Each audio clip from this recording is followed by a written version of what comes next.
It is 41 degrees as we start tonight's game, Game 3, and here is the lineup for Detroit. It's brought to you by Bank of America.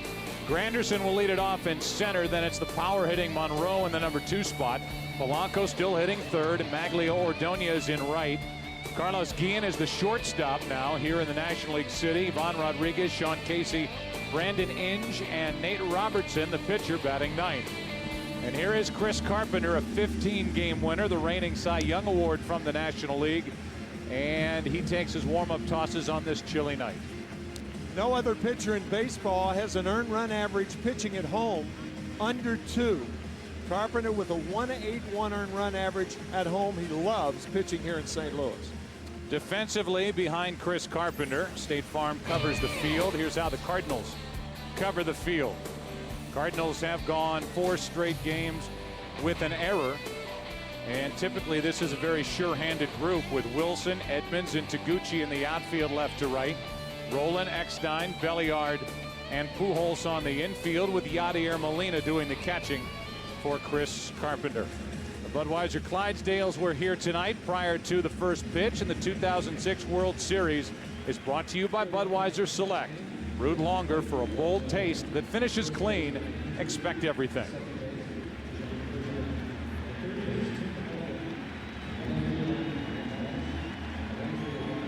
Before first pitch, here are the MasterCard keys to the game. Well, the Detroit Tigers know that pitching is still their strength.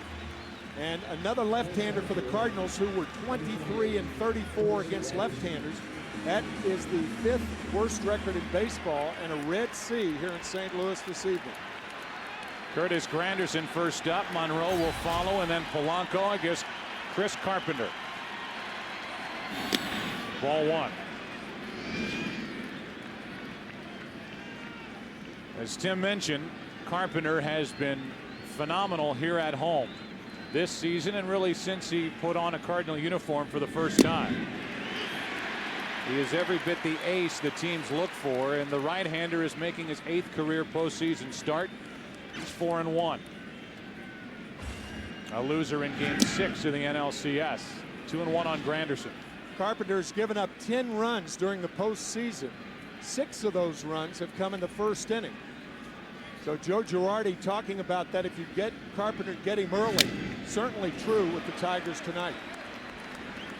Granderson now with a 2-2 count as he tries to get this offense jump started here in the first inning.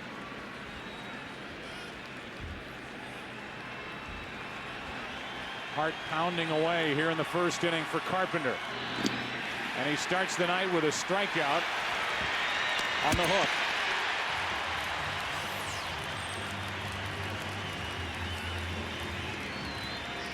Now Craig Monroe will step to the plate, and he has been hammering pitches this postseason. He has hit 5 against the Yankees, against the A's, and 1 in Game 1. There's the shot in Game 2 off Weaver.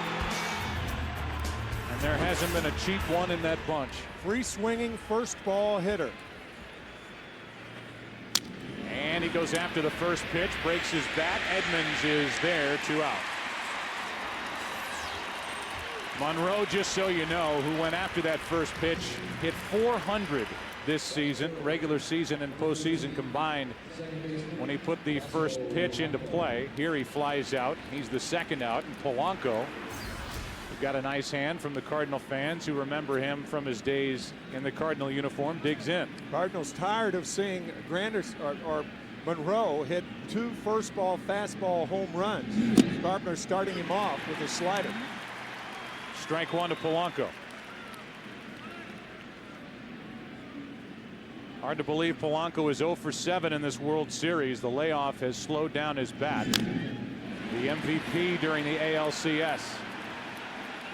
And as Carpenter has 2 outs here in the inning, his scouting report. Talked about getting through the first inning, and he loves this mound.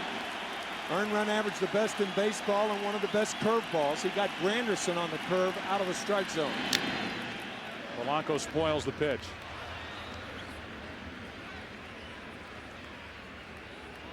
Ordonez on deck. Series even at a game apiece.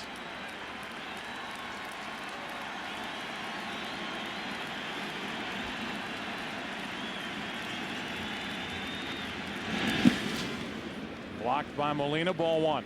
That ball went under the plate. That's a 56-foot breaking ball.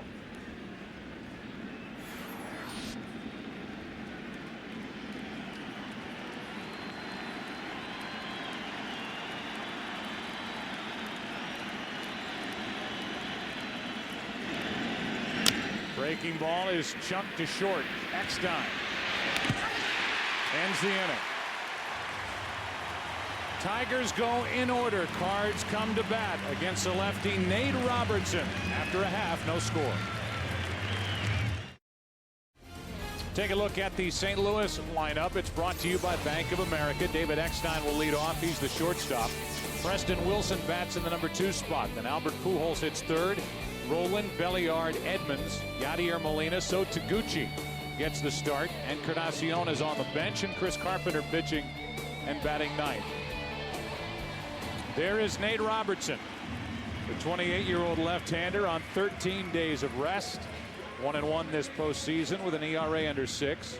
Had a rough one at the Yankees and a good one at the A's. Chuck Hernandez, the pitching coach of the Tigers, saying that Nate Robertson, the best Tiger pitcher in the month of September. Starts tonight with a fastball, pops in there on David Eckstein, strike one. The numbers back it up. From August 30th through the end of the regular season, the 2.72 ERA by Robertson was the best on the starting staff. That bunt is a fair ball. Good job by Rodriguez. Grabbed it before it could roll foul and takes care of Eckstein, who is 0 for 10 in this World Series. Watch Pudge Rodriguez snapping that ball right near the line and getting Eckstein easily. When a right-handed batter bunts the ball, he tries to find the seam between the pitcher and the first baseman. Eckstein unable to do that. Now Preston Wilson, the #2 hitter. Reason he is in the lineup tonight and hitting as high as he is, 5 for 5 in his career against Robertson, ball one. However, for the postseason, just 5 out of 29 with 1 RBI. Line drive caught by Polanco, 2 out. State Farm covers the field. A look at the Tigers defense here in the first inning. No surprises. The only change is that Guillen goes back to short. And Sean Casey is now, instead of the DH, which isn't used in the National League City, he's the first baseman. Carlos Guillen, the shortstop, 28 errors during the regular season, the most in the American League. Here's Pujols, and there's strike one. Jim Leyland telling us before the game, with 2 out and nobody on, actually before game 1, he would not walk Pujols, so we'll see. At least intentionally. Right. 1 ball, 1 strike. Or even implying, Joe, that he wouldn't pitch around him with 2 out and nobody on. 3 postseason home runs here in 06. That one down and in. Pujols checks his swing. It's 2-1. Without the DH, if you look at the check swing, the Detroit defense is hurt a little because it takes Ramon Santiago, their better fielding shortstop, out of the game and puts Guillen back at short. Pujols fouls it back and out of play, and the count evens at 2.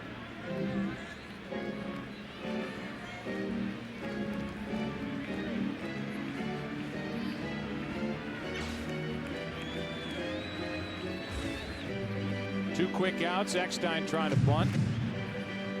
Rodriguez made the play. Wilson hit it hard, but right at Polanco.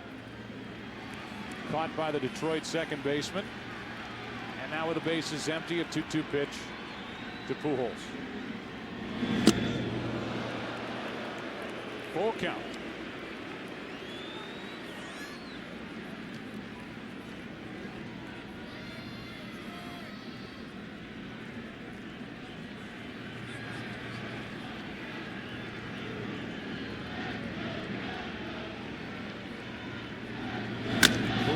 Chops it on 2 bounces to Guillen. Hit right at him. The inning is over. Each pitcher has a perfect first.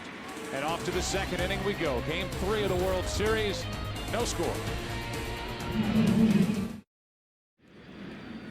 Chris Carpenter pitched at Detroit on June 23rd during the regular season interleague play. Went 7 innings, allowed 7 runs on 9 hits. Ordonez hits it right at So Taguchi. Bad break for the Tigers, and Ordonez 1 out here in the 2nd inning. The most runs that Carpenter allowed all year was at the hands of the Tigers. It was a 10-6 loss when Detroit had that sweep against St. Louis in June.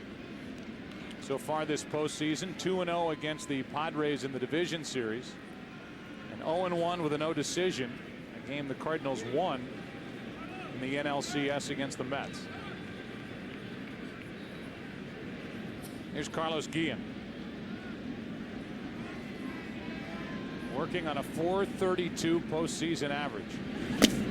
Ball 1. Joe, we had a graphic up in game 1 saying that Carlos Guillen is the lone player in the major leagues to improve every month this year, and he has carried that improvement into October. Clunks one back to Carpenter, and the first 2 are gone here in the 2nd inning. Chris Carpenter, with 2 out, nobody on, had this to say earlier about pitching in the postseason. At times when I was younger, I took things for granted, just enjoying being in the big leagues, thinking that it's going to last forever, and all of a sudden it was gone. And now I enjoy going out there and competing one start at a time, and really believing that you never know what's going to happen. You know, you don't know. I can go out and make one pitch and not be able to pitch ever again. So I'm trying to enjoy every start, take one pitch at a time, and treat it like it's my last. He gets Ivan Rodriguez, rolling one to Belliard, and 2 quick innings for Carpenter at the start of his night. The reigning Cy Young Award winner heads to take a seat. Cardinals come up, no score.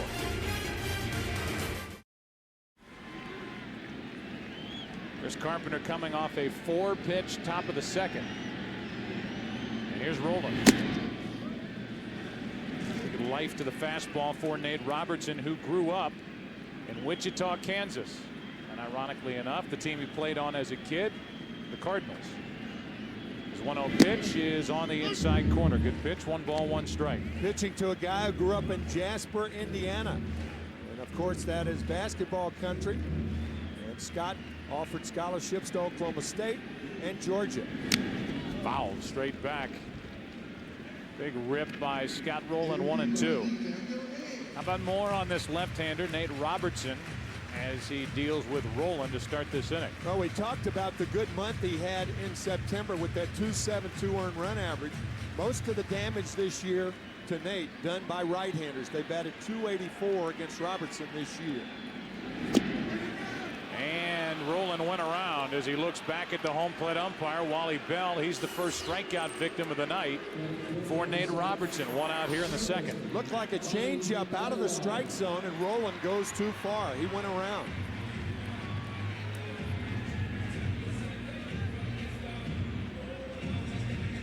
Close. Wally Bell, the home plate umpire, did not appeal. He called it himself, and with 1 out, here is Ronnie Belliard, second baseman, who has been moved way up in the order.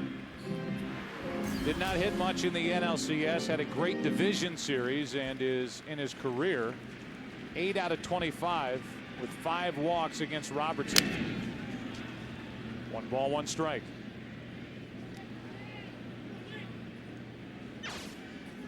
On deck is the left-handed hitting Jim Edmonds, and Nate Robertson has chewed up left-handers all year. Edmonds, the only left-hander in the Cardinal lineup.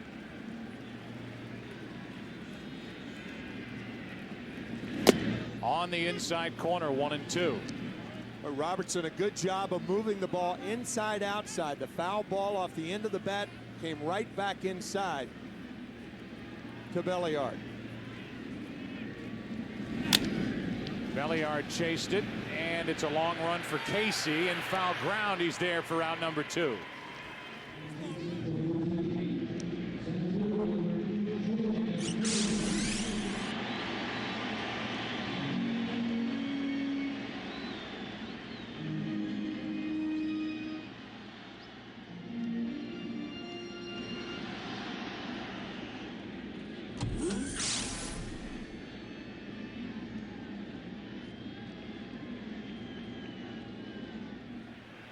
The left-hander Nate Robertson on the mound, wearing him for the Tigers. 2 out, nobody on, and Edmonds takes a strike.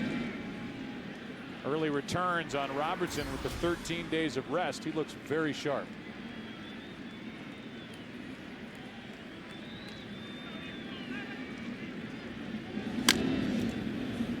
Oh, 2. Edmonds during the regular season hit only .156 against left-handed pitching.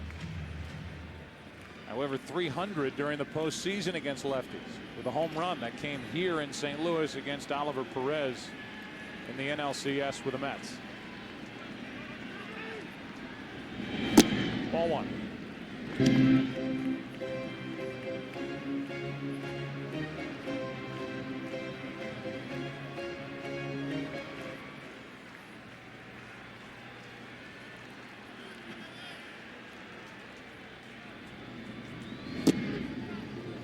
Just low, 2-2. Dan Dierdorf right in the middle, our good friend, CBS Sports, former Monday Night Football announcer and a Hall of Famer, NFL Hall of Famer, number 72 for the St. Louis Football Cardinals. 2-2 pitch is down and away, full count.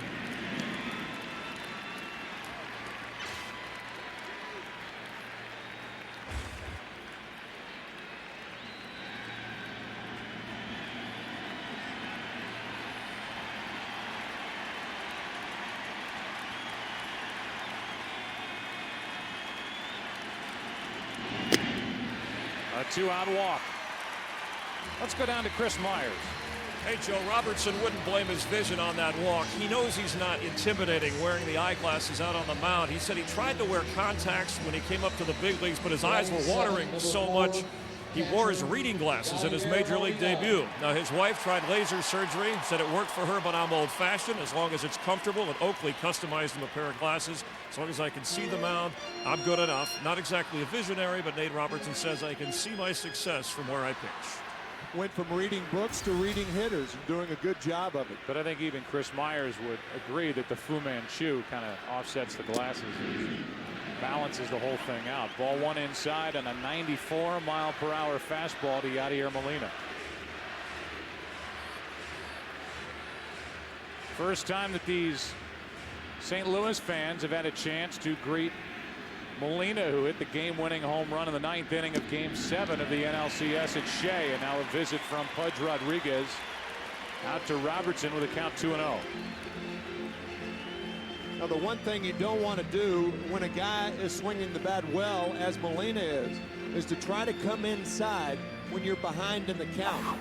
2-0, 3-1 counts. Try to keep the ball away generally. But you can see the postseason, Molina has been red hot with that game winner that Joe talked about. Game winner and pennant winner. A 2-0. In at the knees, 2-1. Inexplicably, Molina taking that pitch. It's rare to be fooled when the count is 2-0 on you. And yet Molina takes one. That's his long ball right there. That's surprising.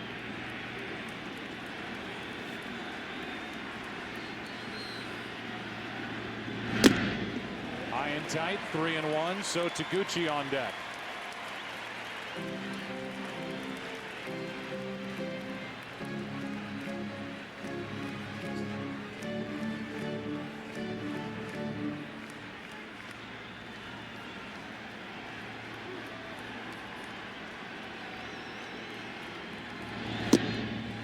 Full count. Molina thought it was ball 4, and that won't sit well with Wally Bell, the home plate umpire. Molina takes the 2-0 pitch on the inside part, and now the 3-1 pitch. That pitch appeared to be low. But still, those are hittable balls for Molina. Those are his long balls, those balls down and in.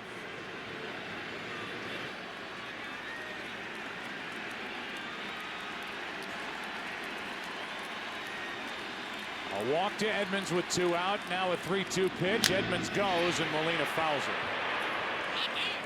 It's not only been a turnaround for the Cardinals down the stretch when they almost coughed up that 7-game lead with the Astros bearing down on them down the stretch. That lead got to a half game the final weekend.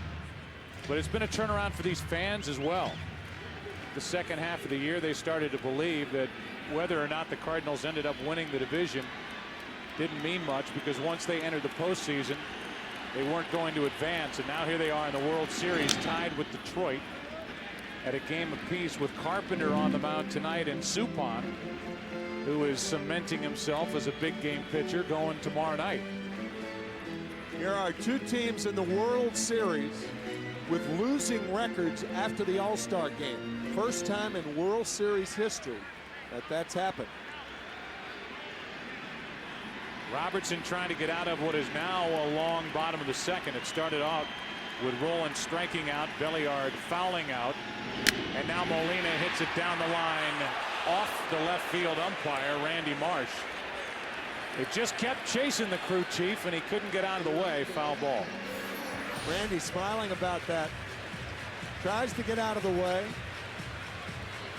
Randy doesn't run as well as he used to.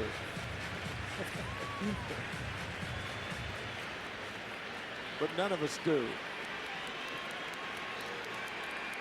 Hit on the left wrist. He's okay.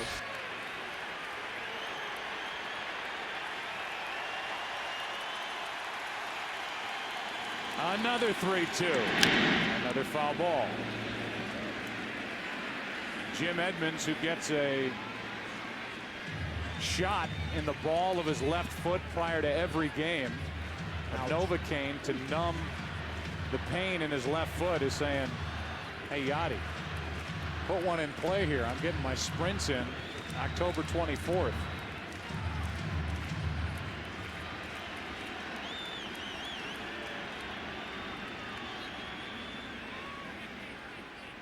Time called at the plate, granted by the home plate umpire. For the Tigers in the third, it'll be the bottom three: Casey, Inge, and the pitcher Robertson.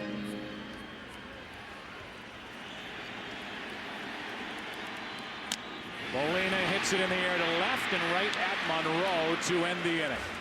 Good start for the lefty Robertson. Good start for the right-hander Carpenter. From the other side of the mighty Mississippi, downtown St. Louis, no score after 2. Sean Casey first up for the Tigers here in the third inning. No score. Detroit still looking for their first base runner. Casey, Inge, and Robertson. 7, 8, 9 hitters, and ball one misses to Casey, who hit .245 in 53 regular season games after he was traded to these Detroit Tigers from Pittsburgh.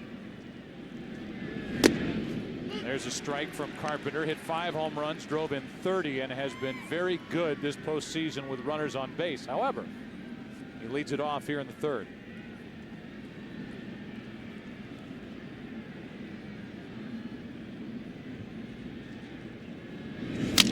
To the right side, and Belliard, playing in shallow right field, takes care of Casey. Brandon Inge is coming up.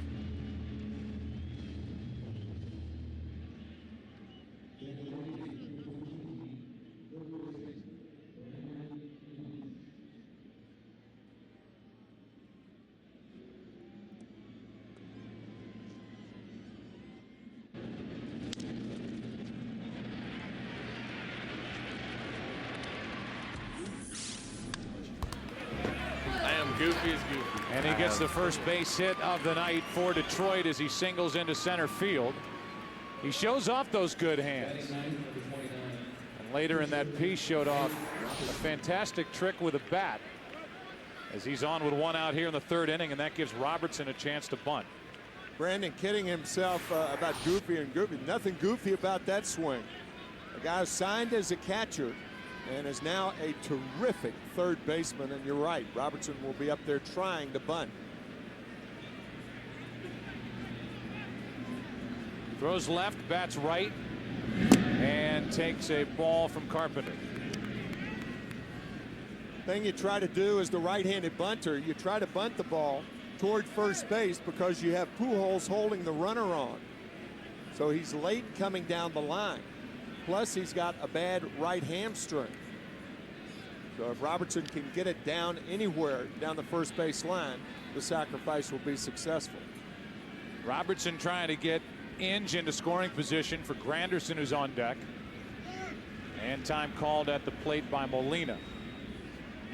So these are the small things that National League pitchers are asked to do start after start. Get bunts down, advance runners, and it's up to Robertson to get that done here for Detroit and give Granderson the RBI chance.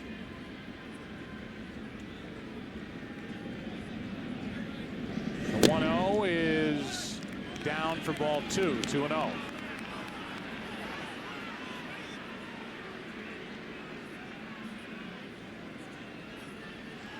That was a close fastball, but sometimes when catchers have to field a possible bunt, they'll take that low pitch away from a pitcher coming out of their crouch. And the bunt to the right side. Carpenter will go to the bag himself. Down to second is Inge with 2 out. Sacrifice is good. It scored 1 unassisted, and Robertson does a nice job of getting the bunt down perfectly. Yeah, this is well done. Too many major league hitters try to be too fine with that bunt, and Robertson realizing that Pujols is holding the runner on, and Carpenter just takes the play himself. So now it's up to Granderson. Curtis is so far 0 for 10 in this World Series. 10 out of 42 in the postseason. He has hit 3 home runs, driven in 7. And he put Detroit on top here in the 3rd inning. Runner at second, 2 out, and that one gets away from Molina. It will send Inge over to 3rd.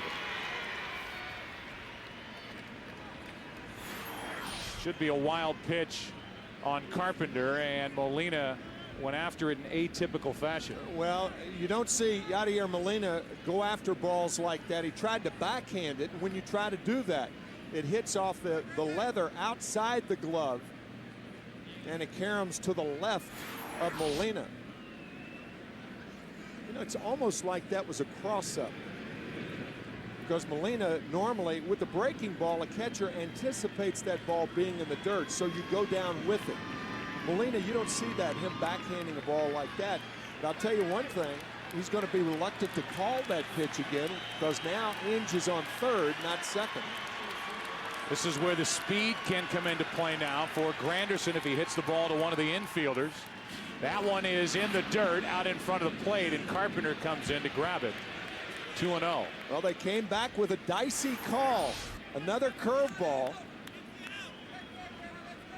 Ball crawling up the chest protector, blocked in more conventional fashion. Inge thought about it, but properly went back. Where the Cardinals caught a break as that ball bounced and hit high up off the left shoulder of Yadier Molina. Bad break for the Tigers. The count's 2-0. Runner at 3rd, 2 down. Detroit trying to strike first tonight. And a ground ball to second. Belliard circles it, takes care of Granderson, who is 0 for 11. And here's that special Brandon Inge talent. Watch and enjoy. We go to the bottom of the 3rd here in Game 3. Still no score. Log on to foxsports.com/tailgate. Underway, bottom of the 3rd inning, and Robertson misses up and away with ball 1. So Taguchi first up, then Carpenter the pitcher, then Eckstein. Each side has had a base runner. That's it. Taguchi hits it to center for Granderson, who's back a few. 1 out.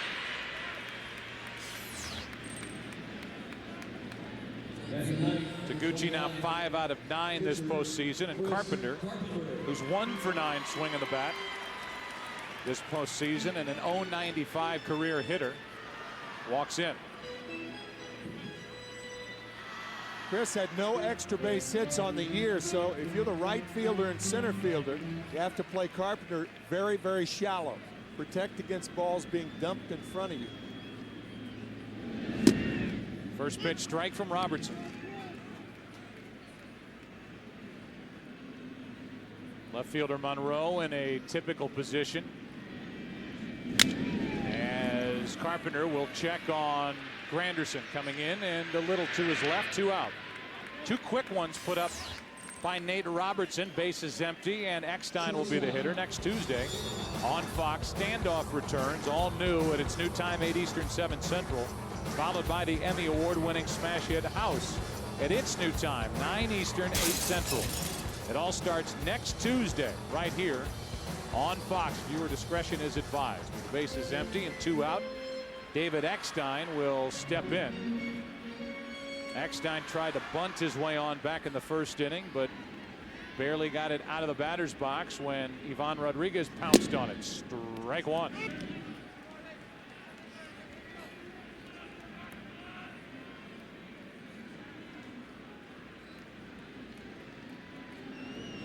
The top 2 hitters for the Cardinals in their lineup have done very little this postseason, which is important when you have a guy like Pujols hitting third. They came in the top 2 spots, a combined 168 average, 16 strikeouts, and only a .257 on base percentage. That is why Albert Pujols has had very few opportunities during the postseason to drive home runs. Eckstein up on the count here, 2-1. And another one into center field. Granderson will tie a record. Makes the catch, and we go into the 4th inning. The big bats coming up. It's already the 4th inning. Good game. Game 3, and the big bats for the Tigers. That means Monroe first up, takes a breaking ball in for a strike from Carpenter. Monroe went after the first pitch in the first inning, fly to shallow left center. He's hit 5 home runs this postseason. That pitch is on the inside corner. It's 0-2, and for Monroe, he set a new Tiger record with the most home runs hit in one postseason for Detroit. Once you get to 2 strikes with the fastball inside, then you can go away, away, away. Tease Monroe. In the dirt, ball 1. Tigers made a wise selection when the Texas Rangers tried to sneak Craig Monroe through on waivers in February of '02.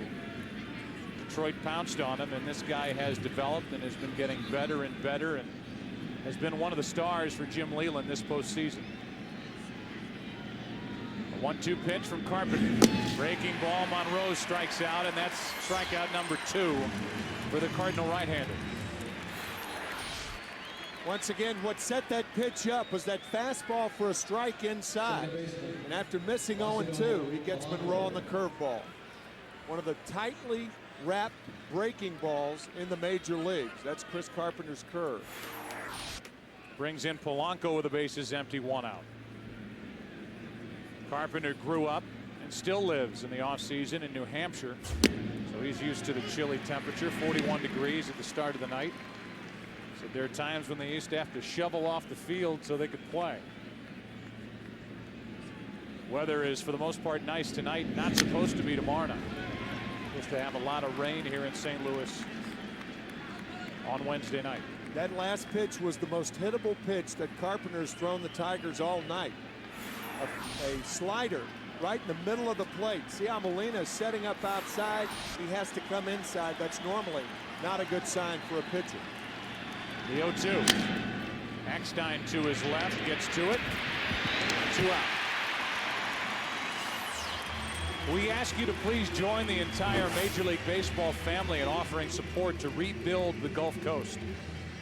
Help Habitat for Humanity by calling 1-800-HABITAT. Earlier tonight, the World Baseball Classic joined that commitment with a $1.2 million donation. 16 homes will be built in the Gulf Coast, representing the 16 countries that played in the World Baseball Classic. Bob Dupay was here representing Major League Baseball, and Players Association COO Gene Orza was here representing the players side. And with 2 out, nobody on, here is Maglio Ordonez, who hit it hard his first time, but lined out to right. He's 0 for 1. 1 ball, 1 strike from Carpenter. Got one of the better home teams during the regular season against the best road team in baseball, going at it here tonight. Joe, I can't help but think guys about 4 feet apart, Maglio Ordonez, Yadier Molina, both with home runs to put these teams in the World Series. Ordonez against the Athletics, Molina against the Mets. A 2-1 from Carpenter is hit hard into right center field. Taguchi back is there to end the inning. Ordonez hit it hard again, but he's 0 for 2. Fourth inning rolls in. Bottom half here in St. Louis. Still Tigers, Cardinals, no score. 2, 3, and 4 hitters for St. Louis against Nate Robertson, who has yet to allow a hit. Wilson, Pujols, Rolen facing the Cardinals for the first time, and Wilson gets a base hit into left field to start the bottom of the fourth. Before the game, Nate Robertson acknowledging the fact that Preston Wilson could be the one guy in the lineup to give him the most problems. He is lined out to second and lines the ball to left field for the Cardinals' first hit.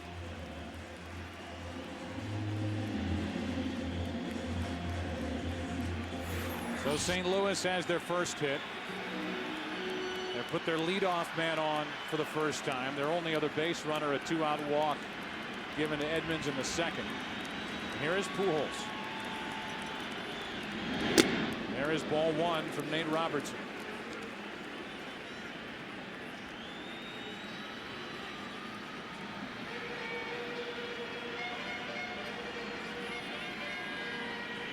There's Mookie Wilson, stepfather to Preston Wilson. 2-0 on Pujols.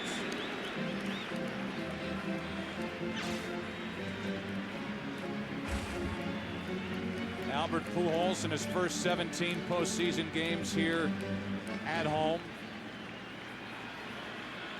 6 homers, 13 RBIs. His last 6, he's only 3 out of 22 with 1 RBI. And he is up on the count here, 3-0.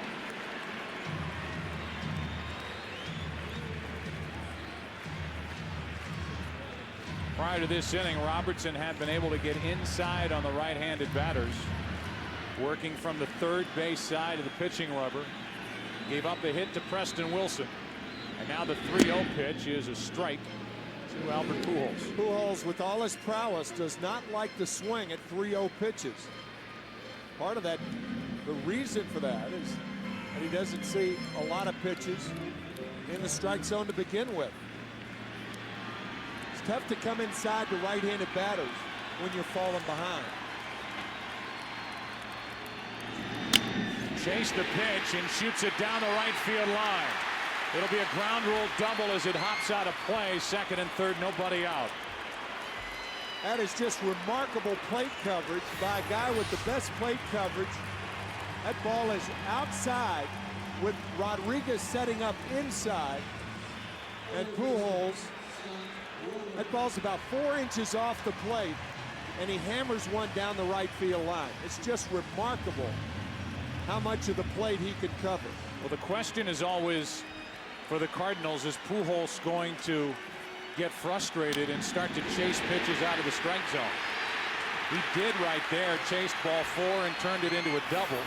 It hopped out of play, which took a run off the board for St. Louis and leaves it up to Rolen with second and third, nobody out. Ball 1 inside. The Cardinals are more concerned with Pujols chasing balls down than they are outside or inside because of his plate coverage, and that was a perfect example. That pitch missed by about 4 inches, and Pujols delivered. Down and in, 2-0 on Rolen.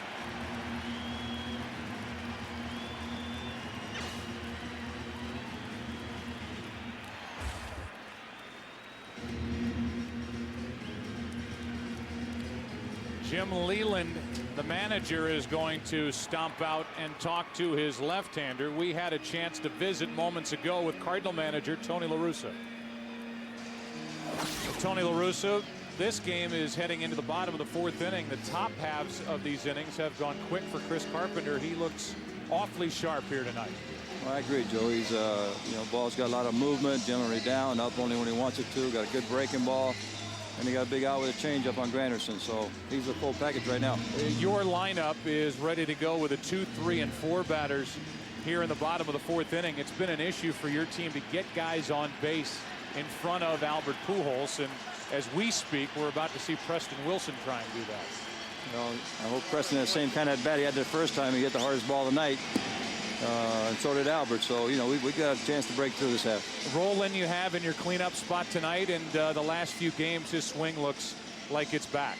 Yeah, it looks like Scott Rolen, and especially the tougher the situation, the better the at-bat. So we figure that's another one of our pluses. All right, Tony, thanks for your time. Okay. Rolen with a count 3-0 takes a walk, and the bases are loaded. A single, a double, a walk. Nobody out, and Ronnie Belliard coming up for St. Louis.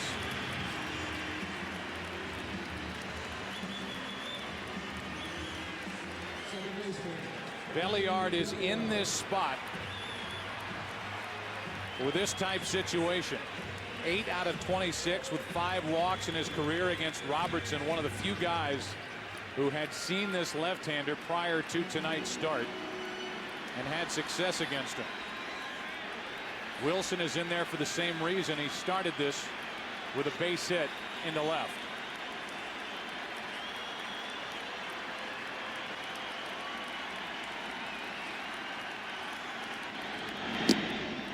Ball 1 to Belliard. Jim Leyland going out and talking to Robertson with second, third, nobody out in a scoreless game, reminding Nate, don't try to be too fine, because that's what leads to big innings.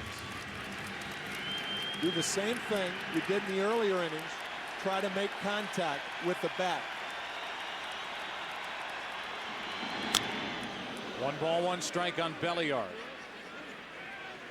Belliard was the hitting star for the Cardinals in the division series against the Padres.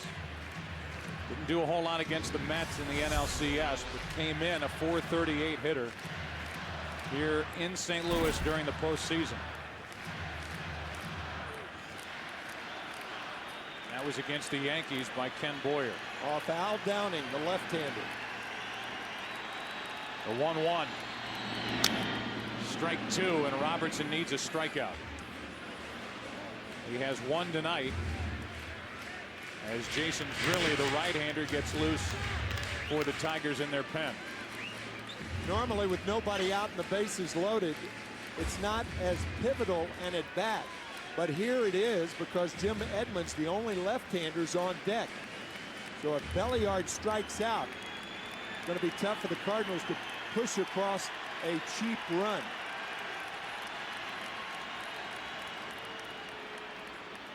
Time called by Ivan Rodriguez. He popped up and wanted to go through the signs again for Robertson. What's a cheap run? It's a run where you could score even if the hitter grounds it to a double play.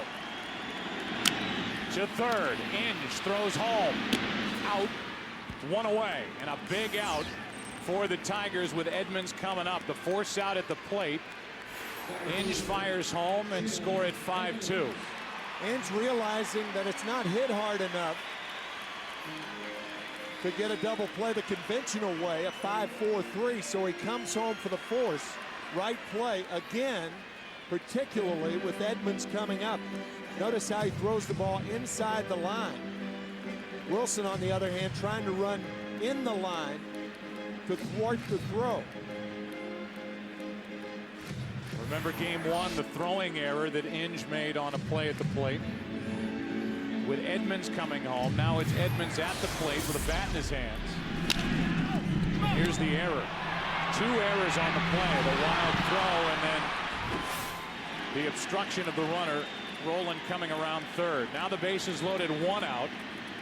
Robertson trying to get out of this mess, and he starts Edmonds with a strike. We'll say again, against Nate Robertson, left-handed batters hit .181 during the regular season, the second lowest in the major leagues.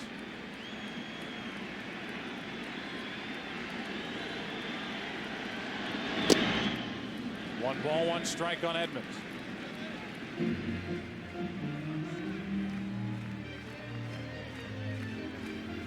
Pujols now at third with Rolen at second and Belliard on at first.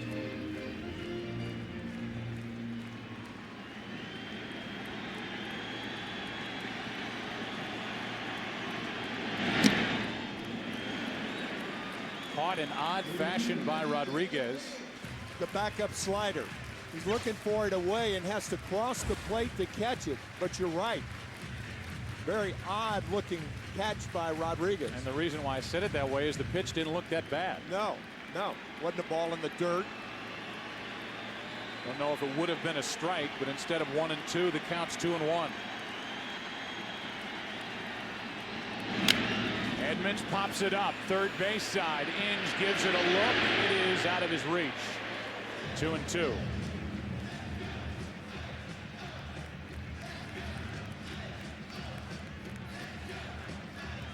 That's for the entire season, including the Giambi home run earlier in the postseason. 2 balls, 2 strikes, bases loaded, 1 out. Nate Robertson trying to get out of a bases loaded, nobody out situation.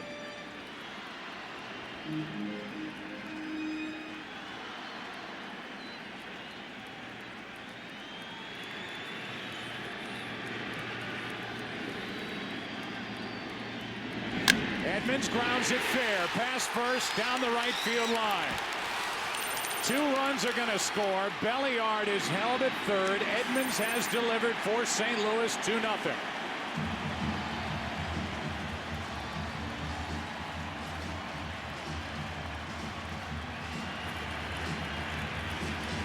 Not every hit is a mistake, but this is a mistake by Robertson.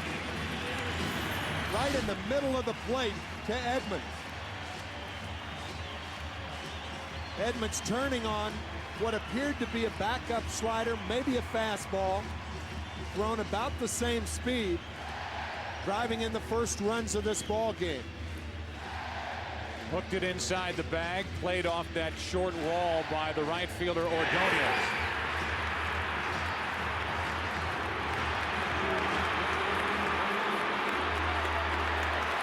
Two-0. An intentional walk being handed to Yadier Molina.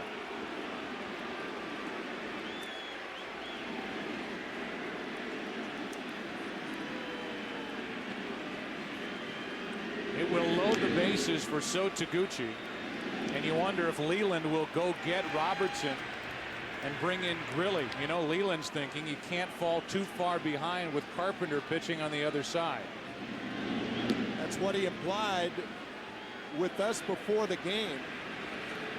Of course, he was talking about Robertson and perhaps being wild, but wildness has not been the problem. That middle of the plate fastball or slider. To think of it, it appeared to be a fastball right now, but Jim Leland saying this is one of the reasons it's tougher to manage in the American League than it is the National League. In the National League, conventionally, you have to pinch hit for your pitcher, but not in the American League. You have to have the guile to know when to get the pitcher. And Leland appears to be staying with Robertson in this particular spot. Taguchi is 0 for 1 tonight, 5 out of 9 during this postseason, with 2 homers and 4 RBIs. Bases loaded, 1 out.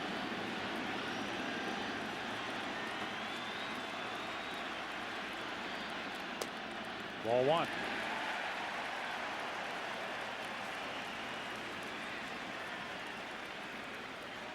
By Tony La Russa's own admission, So Taguchi did not have a good year, but he has turned his fortune around in the postseason.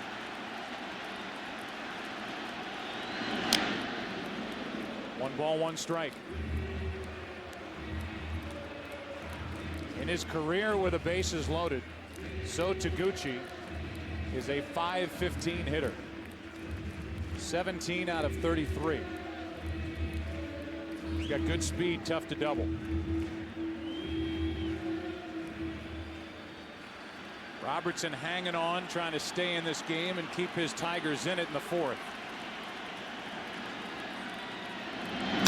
Taguchi pops it up. A big out for the Tigers as Guillen and Polanco. It'll be Guillen, the infield fly rule in effect. And now with a pitcher coming up, Robertson can keep this to a 2-run inning. Jim Leland stayed with Robertson, and Robertson gets the pop-up for out number 2.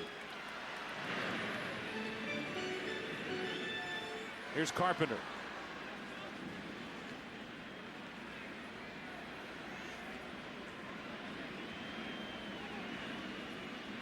Carpenter with 2 RBIs during the regular season. Strike one. If Robertson keeps this to a 2-run 4th inning, those Tigers should shoot off the field with Guillen, Rodriguez, and Casey coming up.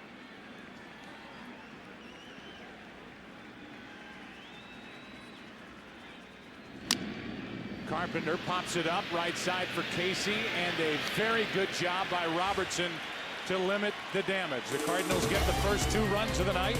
2-0 St. Louis after 4. Back after this from your local Fox station. Jim Leyland went out, had the magic words, and got Nate Robertson out of the jam. Nate with a terrific job of keeping it to a 2-run 4th inning, and now with Guillen, Rodriguez, and Casey coming up, Chris Carpenter heads back to work. 5th inning. Guillen 0 for 1. Shows bunt, takes the ball low. Carlos bounced back to Carpenter his first time. Step to the plate in that 2nd inning with a .432 average. That's the highest during the postseason by a Tiger all time. He still has some at bats and some work to do. On the inside corner, borderline pitch, 1 ball, 1 strike. Alan Trammell hit .419 back in 1984 when he was the MVP of the World Series, hit 3 home runs.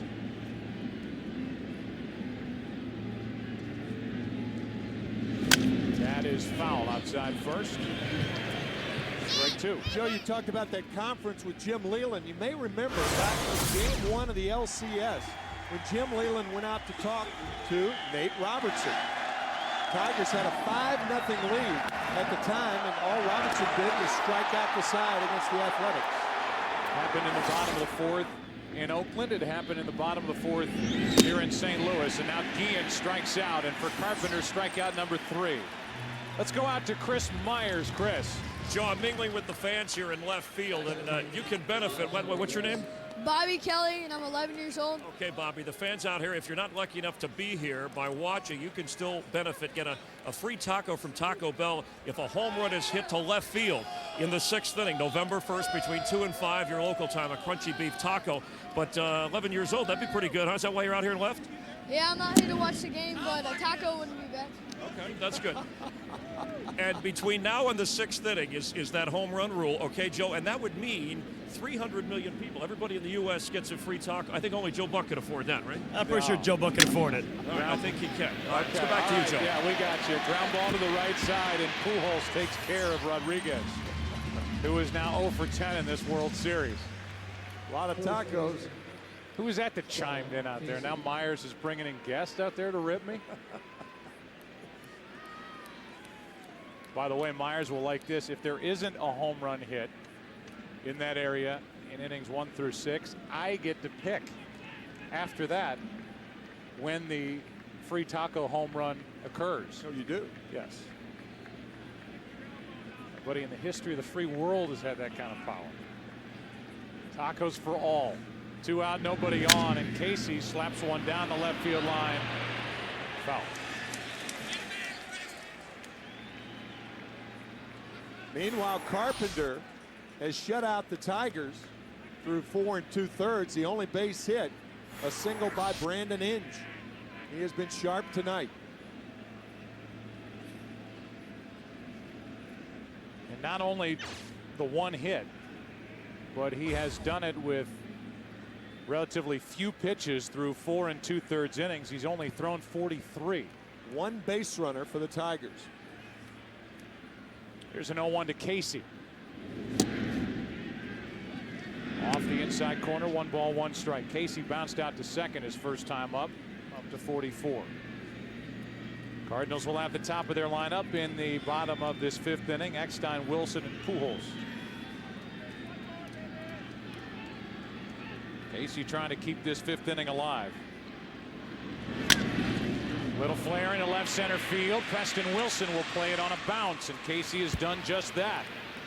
And now Brandon Inge, who down at the bottom of the lineup all year, hit 27 home runs, will step in as the tying run here in the 5th. You can see Casey pulling those arms in and hitting it just above the trademark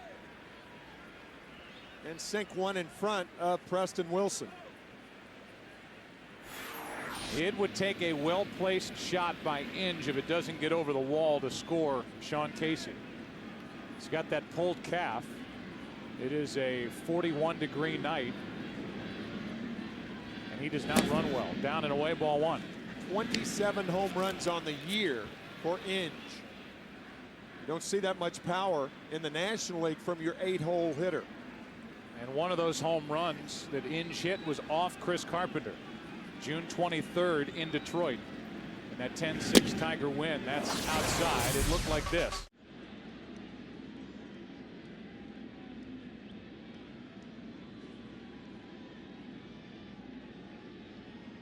He has the count in his favor here, 2-0.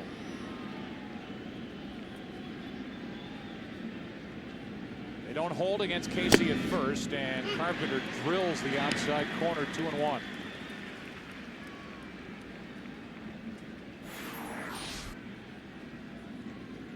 Good fastball right there. Prior to that pitch, no one was up for the Tigers in their bullpen.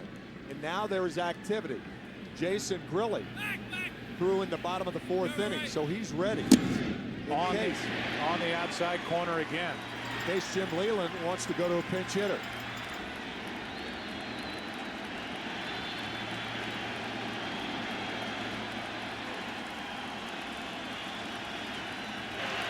One on, 2 out, 2 balls, 2 strikes. Inning over. Carpenter just blowing a fastball by Inge halfway through game number 3. 2-0 St. Louis. The World Series on Fox is sponsored by Chevy, baseball's #1 fan. Chevy, an American revolution. Well pitched, well played game here in game 3. St. Louis, first of the middle portion of this World Series. 2 more to come at Busch Stadium, and the first pitch to Eckstein is up and away. 2-0 Cardinals on top. RBIs, both of them belong to Jim Edmonds. The bases loaded 2-run double in the 4th. Eckstein 0 for 11 in this World Series. Showed bunt, was going to swing, and takes a strike. 1 ball, 1 strike. We had a chance to visit with Jim Leyland during the last break.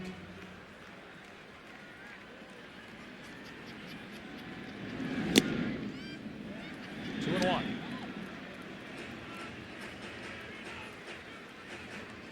Eckstein injured his left shoulder in the NLCS against the Mets. He's had a tough time pulling pitches as he takes strike 2 over the inside corner. And these Tigers have been working him inside this entire series. 2 guys with injured left shoulders in this series. Placido Polanco for the Tigers and David Eckstein for the Cardinals. Hitless thus far. Turns on that, but pulls it foul. I think both teams, because of the injured left shoulder, for different reasons, you don't want to throw the off-speed pitches and allow them to turn on them. So both teams have been throwing mostly fastballs to both Eckstein and Polanco. The 2-2. Up the middle. Base hit.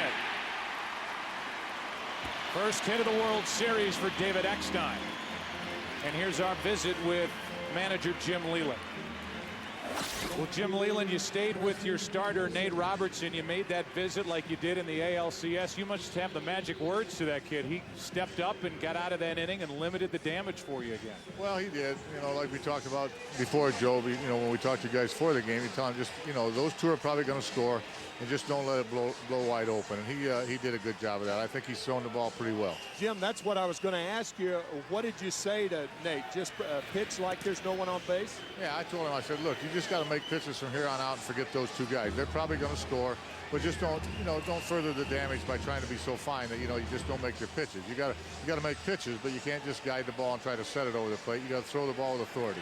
And you are back in the National League or managing National League style, so now you get into that area where you're thinking pitcher, pinch hitter bullpen, so all that's back in play for you. Yeah, I'll probably have to pinch hit next inning. You don't like to do it, particularly if he holds it 2-0. But you know, we're in a World Series. We're facing a great pitcher who's throwing very well tonight, and you just can't wait too long, Joe. Hey, Jim, thanks for your time. Sure. Jim Leyland, the Tiger manager, leadoff base hit, and while he was talking about pinch hitting, now he's got his bullpen up again. Right-hander and a left-hander with Preston Wilson waiting for an 0-1 pitch. 1 ball, 1 strike. Whether Wilson gets on or not, Jason Grilli may be the pitcher to Albert Pujols. I think the only caveat to that is if Wilson hits into a double play, Robertson probably will be allowed to finish the inning. Wilson trying to go the other way, fouls it, strike 2. Tony La Russa, like many managers, but plays those numbers, and it's one of the first things he looks at. History with certain hitters against certain pitchers, and when he saw Preston Wilson 5 for 5 into the lineup, he went. His history against Nate Robertson, and he's 1 for 2 tonight. Hit the ball hard twice. For Robertson, first time he has faced this Cardinal team. And now making his way through this lineup for the 3rd time.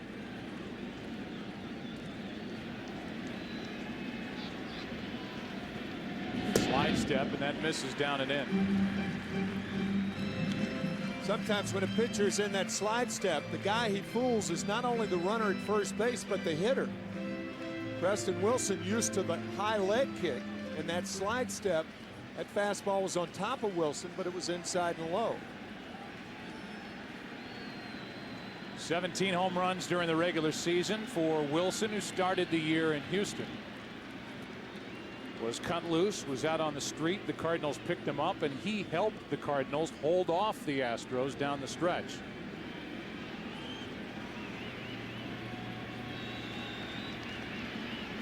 (2-2). A strikeout for Nate Robertson, his 2nd of the night, and it comes with Pujols coming up. The strikeout pitch to Preston Wilson. Last time up, Pujols doubled down the right field line when he chased the ball out of the strike zone with a 3-1 count.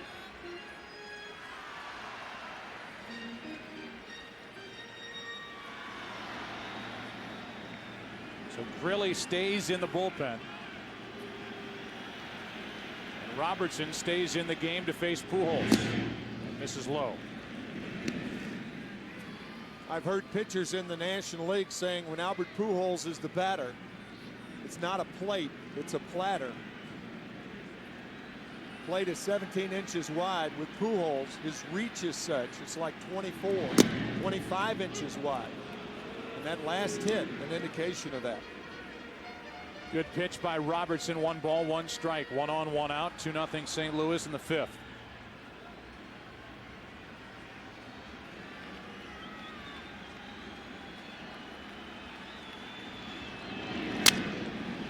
Off the end of the bat, shallow left field. Out is Guillen. The shortstop is there. 2 down. Last time up, that double we're talking about, Chris Shelton is in the dugout wearing a microphone, and Kenny Rogers had this to say to Shelton.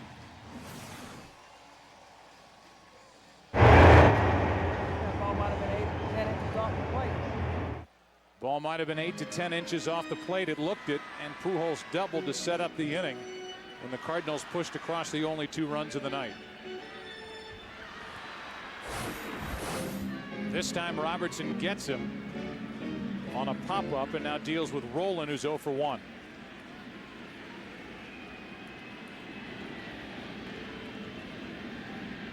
And a foul out of play. Back in 2004, when the Cardinals were swept in the World Series by Boston, the combination of Edmonds and Rolen were 1 for 30 without an RBI. So far in this World Series against Detroit, that combo is 8 out of 17. Check on the runner Eckstein back in time. And they have been driving in runs, including Edmonds with his 2 tonight.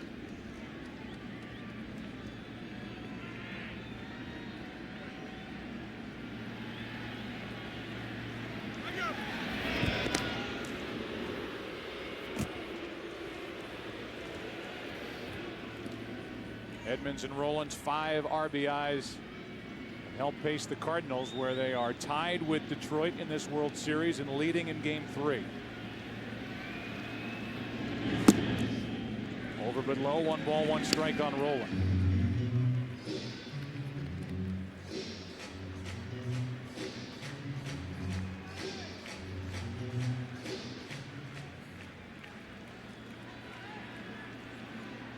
Detroit in the 6th inning will start with the number 9 spot. That's why Leland mentioned that he will pinch hit. 2-1.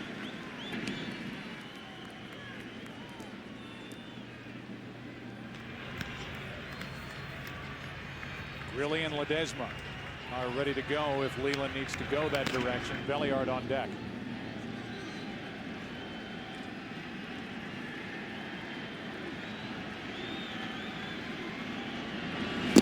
Two and two.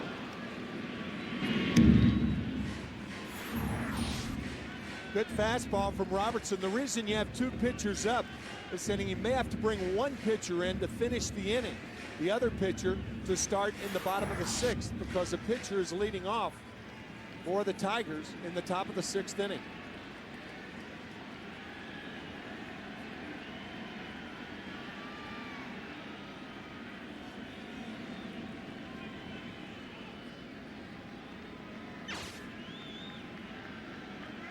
Roland backs out again. The Cardinals, as Tim mentioned earlier, the 5th worst record in the major leagues against left-handed starters.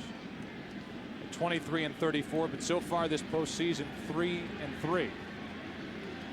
Leading Robertson 2-0 in the 5th, and a check on the runner Eckstein. La Russa and Leland separately talked about what the opposing catcher would do to their running game. La Russa talking about Ivan Rodriguez, among active catchers, the best at catching base stealers with his percentage. Base hit left field. 2nd hit of this inning, and now it's 2 on with 2 out. Belliard coming up. Our game summary is brought to you by Verizon Wireless as we play here in Game 3, World Series. Series tied at a game apiece. Busch Stadium in St. Louis. And that Verizon game summary: Edmonds with a 2-run double in the 4th. Carpenter 5 innings, 2 hits, no runs. The Cardinals had the 2nd best home record during the National League play during the regular season. I think the reason Jim Leyland is allowing Robertson to stay in the game, the 2 prior bats by Belliard. Pop up to first and a fielder's choice. He has not had good swings all night against Robertson. Hasn't had many good swings since the end of the division series. Even with that history that he brings with him and his at-bats against Robertson, Leland sticks with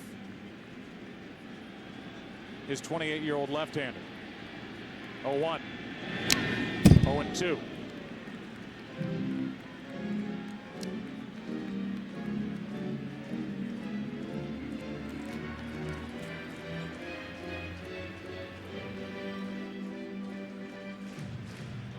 A leadoff single by Eckstein, a 2-out single by Roland. Belliard set up at 0-2.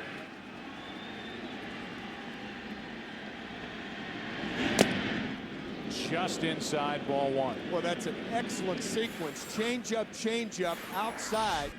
Now he tries to bust the fastball inside, and it just misses.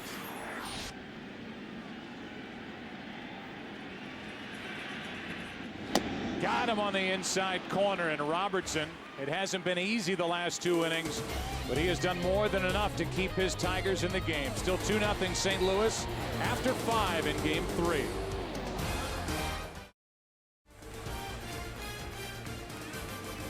It is a spectacle to watch the Budweiser Clydesdales take their tour around the field. And now Alexis Gomez will come off the bench and bat for Robertson. Takes a breaking ball that misses, ball 1. Gomez, then Granderson and Monroe.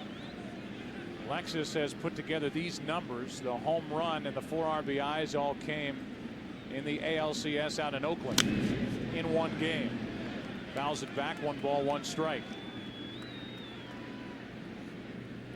Gomez got the nod in Game 2, and it paid off.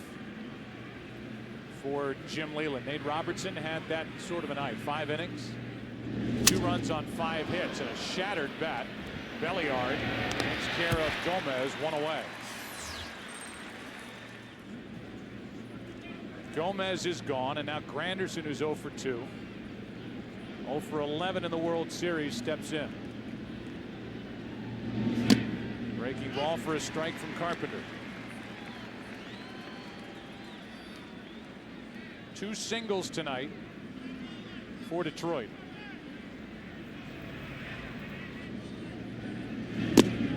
Another one for strike 2. Wilfredo Ledesma will come on to take over the pitching duties in the bottom of the 6th, with Edmonds the first one to hit against him. 0-2. 2 out. And 5 strikeouts for the Cy Young Award winner, Chris Carpenter. He has done such a remarkable job in managing the lineup tonight. Not one Tiger has gotten on base to lead off an inning. And it's a graphic we put up during the LCS, and it's certainly worth remembering. When the leadoff batter is on this year, he scored 43% of the time. With 1 out, 30%. With 2 out, 15% of the time. If you could only impress that on young pitchers, or press that point on young pitchers, and have them conscious of that when they get to the big leagues.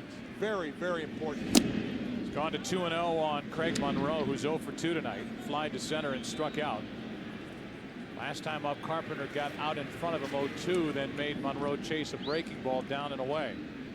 Now the count in Monroe's favor, and he takes a strike from the Cardinal right-hander.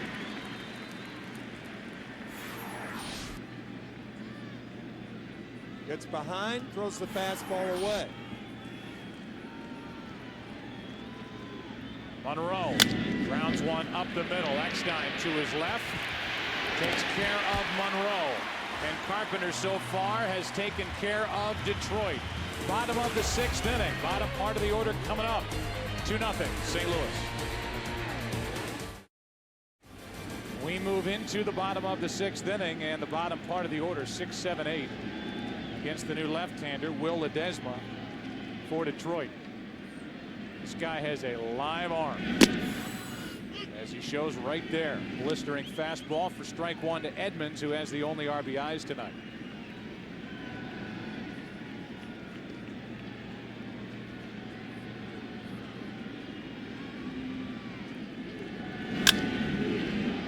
Two. A look at our Travelers in sync box score. Edmonds batting out of the number 6 spot with the 2 RBIs. Otherwise, top part of the lineup has been getting on base tonight. A couple of walks mixed in there. The only hit that's mattered so far, as Rodriguez takes one off the chest, is the one by Edmonds in the 4th. Will Ledesma, one of several Venezuelans on the Detroit Tigers. Will lives in Maracay, Venezuela, the hometown of Carlos Guillen, and also the hometown of former Major League shortstop Davey Concepcion. Edmonds lays off 2-2.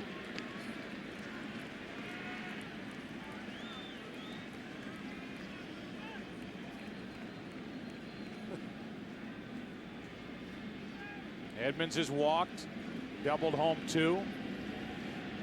Ledesma trying to retire the Cardinal center fielder for the first time tonight. And he does. Strikes him out to begin the bottom of the 6th.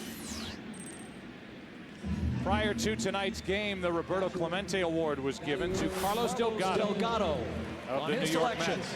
As the 2006 national recipient of the Roberto Clemente Award. The award given annually to the player who best exemplifies the game through sportsmanship, thanks to individuals like community involvement, and outstanding on-field performance.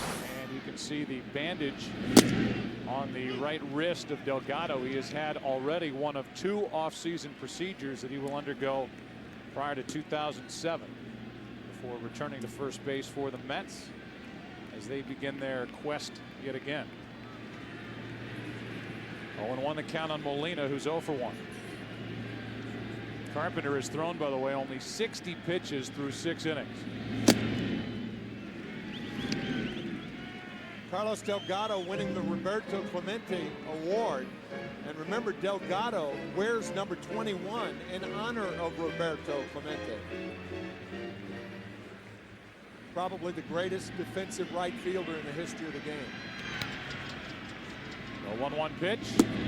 Down and in. You saw Zumaya getting loose. I'm sure Jim Leyland is thinking we've gone long enough in this World Series without bringing Zumaya into a game. Guy who can light up a radar gun, triple digits, getting loose. Molina waits for a 2-1. 3-1 with Taguchi next.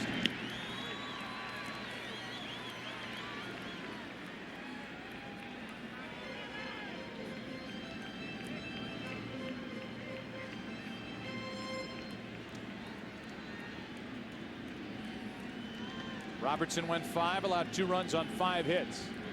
3-1 pitch. In the air to right center field. Well hit. Ordonez will not get there. Takes a bounce off the base of the wall, and Molina will cruise into second with a 1-out double.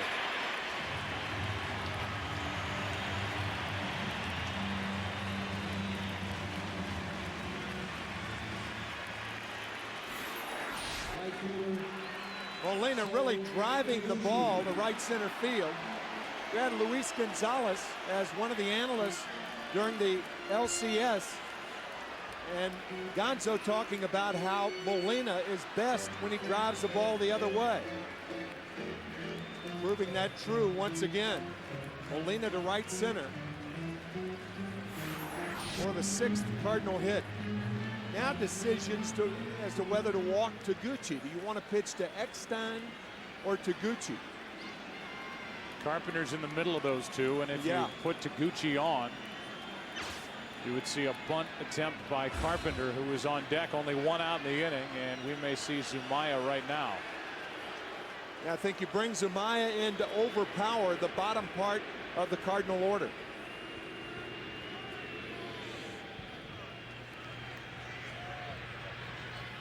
The entire infield comes in for the meeting. And no sign for Zumaya yet. Pitching change coming. Taguchi coming up. And Joel Zumaya coming out of the pen for the Tigers.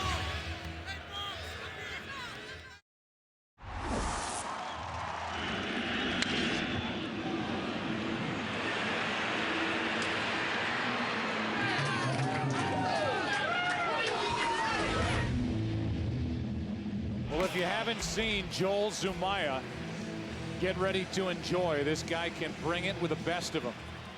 He had some fluid on his right wrist, his pitching wrist.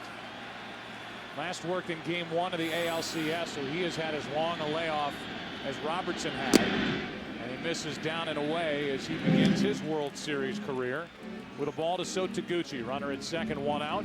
2-0 St. Louis on top here in the bottom of the 6th.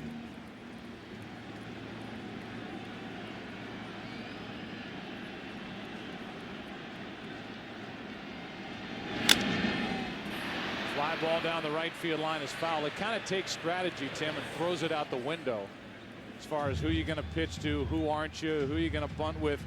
When you are Jim Leyland and you can bring a guy like Zumaya out of the bullpen, he just wants to bring him in, take care of So Taguchi, and then go right after Chris Carpenter. Overpower the bottom part of the order. And if you're wondering why Tony La Russa is not using a pinch hitter here, it's pretty obvious.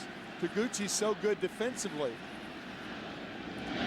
You have a 2-0 lead, so you're thinking defense and not offense. That's why there's no pinch hitter for Tony La Russa.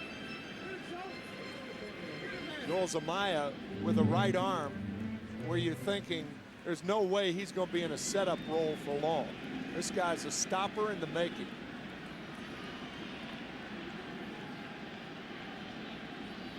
Behind on the count to So Taguchi. 2-1 pitch is grounded foul. 2-2. Joel is a former 11th round pick and a guy who just hit 99 miles per hour on our radar gun First-year reliever. And yeah, I agree with you. There's no doubt that he is being groomed to take over the spot that's held down right now by Todd Jones. Actually, the ball down in the strike zone, much easier to handle from a guy who throws that hard. He fools Taguchi and strikes him out for the second out of the inning. After 4 fastballs, the slider gets Taguchi. You can see the spin coming right into your living room.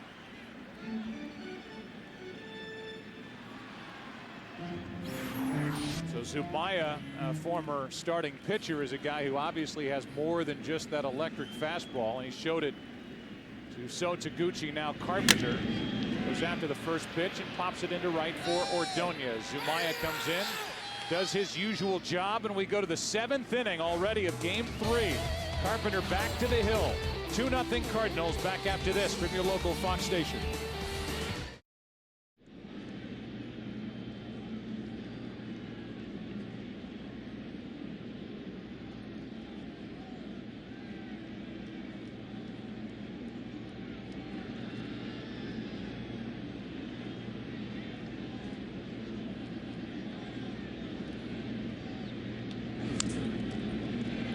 Tonight it's Carpenter working in the 7th inning against the heart of the lineup for Detroit. Polanco, Ordonez, and Guillen. And Placido, after being one of the tougher outs over the last few years in postseason in the ALCS, has been shut down. 0 for 9. 2 groundouts to short tonight. Behind on the count 0-1 to Carpenter here. 0-2. Back inside against Polanco, where the Cardinals have been working their former teammate. Polanco, so far this postseason, has been 5 for 6 when leading off an inning. He leads it off here in the 7th inning, trying to get it started for the Tigers. Carpenter's 0-2. Line drive caught by Pujols, 1 away.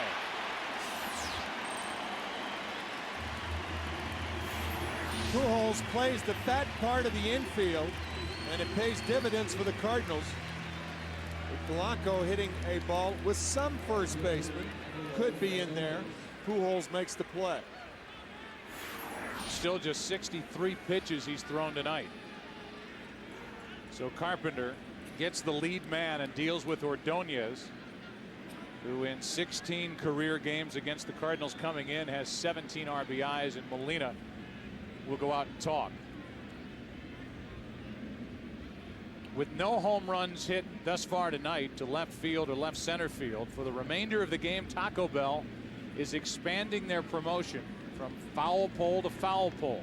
Any home run now wins America a free taco. There may be something wrong with Carpenter. Molina went out to check. Eckstein now calls Barry Weinberg out, and Carpenter will get a visit, and Carpenter is not keeping Weinberg away. It's like something with his right hand.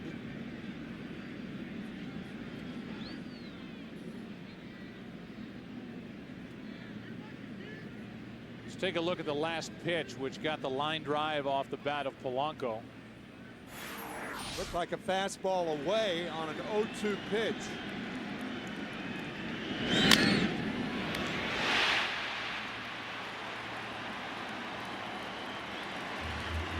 It looked like, this is just lip reading at its finest, he said something about his thumb when Barry Weinberg came out there. I agree with you. It's something on the hand.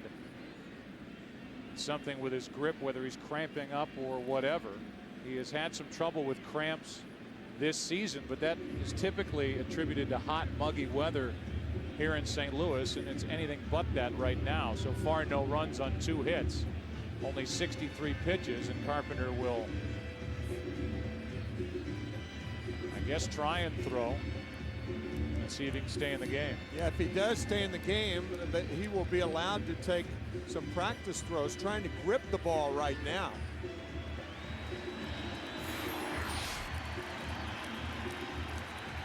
Cardinals obviously concerned not only about Chris Carpenter, but about this ball game. Only a 2-run lead.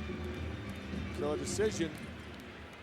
decision has been made, and I'm a bit surprised that he's not throwing a couple of pitches first. With one out, nobody on, Maglio Ordonez will step to the plate. And that's ball one, down and away. We'll keep an eye on the Cardinal bullpen to see if they're going to get loose down there, and Josh Kinney will crank it up in case Carpenter cannot finish this 7th inning. Ordonez with a count 1-0. Takes high, 2-0. Let's go down to Chris Myers. Just a quick update from the Cardinal dugout. According to the medical staff, it's a thumb cramp, a cramping thumb for Carpenter, and they'll keep an eye on it. Obviously, the cooler conditions could have an effect. All right, Chris, thanks. Remember, this is a guy in Carpenter who missed the 04 postseason with a biceps injury. He is cramped from time to time during the season. There's a fly ball into right. Taguchi is there for the out, 2 away. Had to go a long way to get it, so Taguchi takes a hit away from Maglio Ordonez. And that's why Tony La Russa did not pinch hit for Taguchi in the bottom of the 6th inning because of his defense. Fine play to rob Ordonez of at least a single.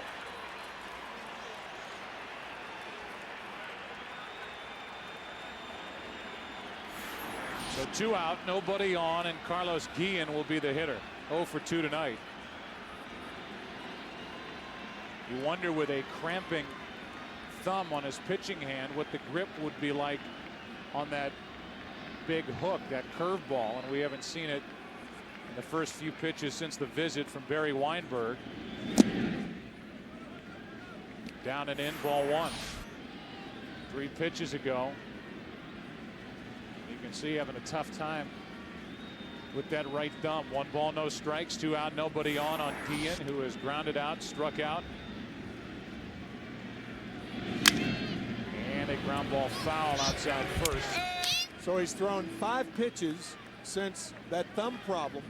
No curveballs, but you're right, Joe, about the curveball. You really need that thumb to get the proper rotation. The one thing you do not want to do because of an injury, throw a flat curveball to one of these Tiger hitters. Fly ball, right center field, should be handled. Edmonds is there, and this game goes into the bottom of the 7th inning. Carpenter continues his shutout pitching through 7. He's allowed only 2 hits. 2-0 Cardinals, and right now let's rejoin public address announcer John Hewlett. Ladies and gentlemen, we direct your attention behind home plate. Here tonight to honor America with her rendition of God Bless America, please welcome multi-platinum recording artist who has had 8 #1 singles since breaking into country music in 1996, Jo Dee Messina. God bless America, land that I love. Stand beside her and guide her through the night with a light from above.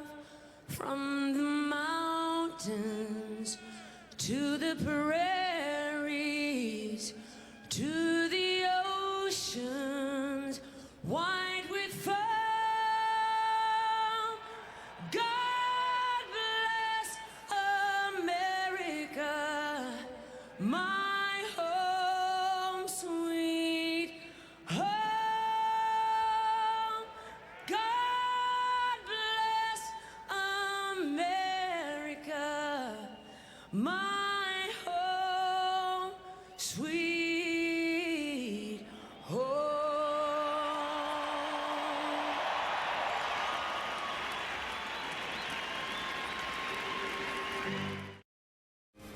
Third version of Busch Stadium, downtown St. Louis. Chris Carpenter seated in the dugout. No action for the Cardinals in their bullpen. And game number 3 slips into the bottom of the 7th inning. 2-0 St. Louis with the top of their lineup. to bat. Zumaya back to work, and he deals strike one. Eckstein, Wilson, and Pujols. If anybody gets on, Scott Rowland. 99 miles per hour, 1 ball, 1 strike.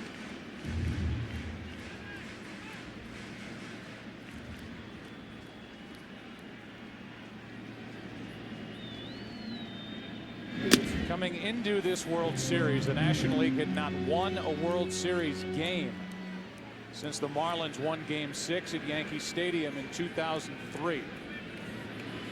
The AL has been dominant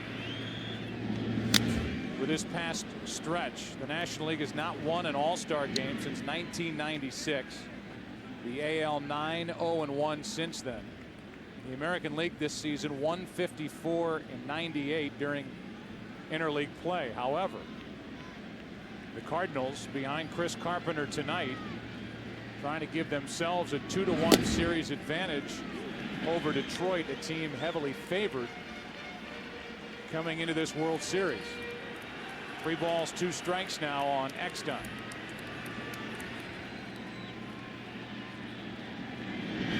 And a leadoff walk that barely missed, and the Cardinals put their leadoff man on.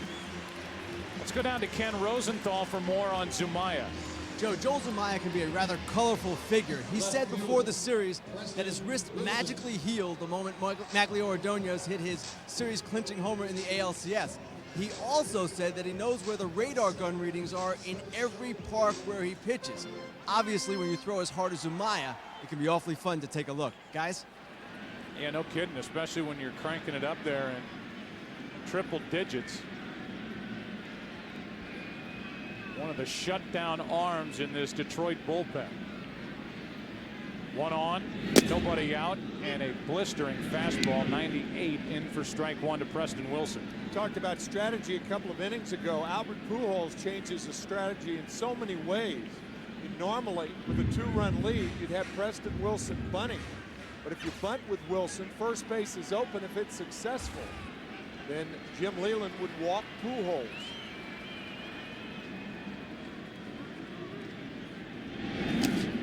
Breaking ball in the dirt, 1 ball, 1 strike.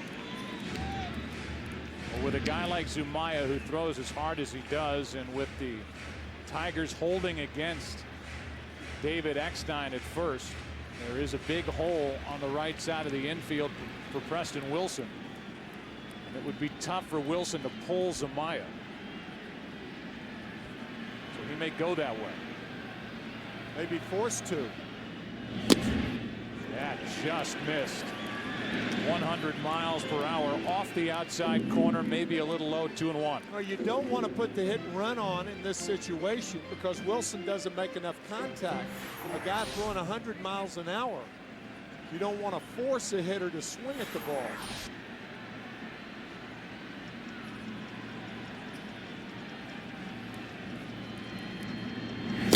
Outside again, it's 3-1.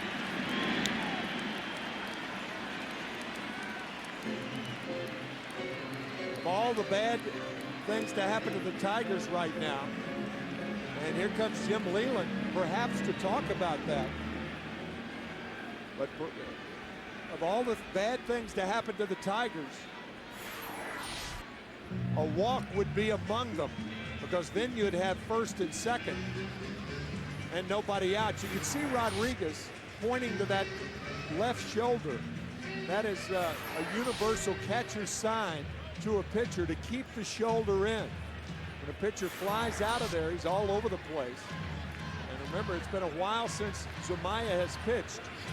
So wildness, a possibility, and we've seen it in this inning. A probability in this inning.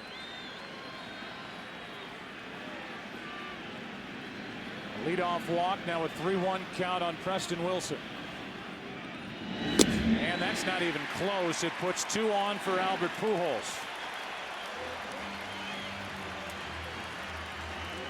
And for one of the few times this entire postseason, Albert Pujols will bat with 2 on and nobody out here in the 7th inning.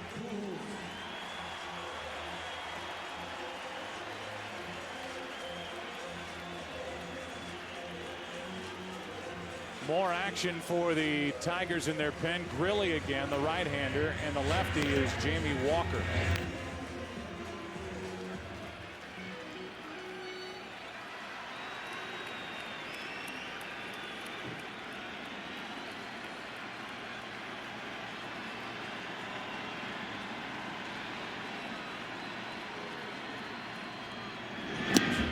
Zumaya was quoted coming into this World Series. There's one at 101. Talking about Pujols, he said, I'm going to come right after him. I'm going to throw him heat. And if he catches up to it and takes me out, I'll tip my cap to him. And he's in a spot now where he has to challenge the reigning NL MVP.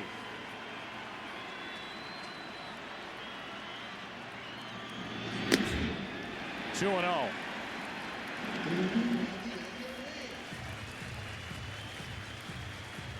Now Rodriguez wants to talk.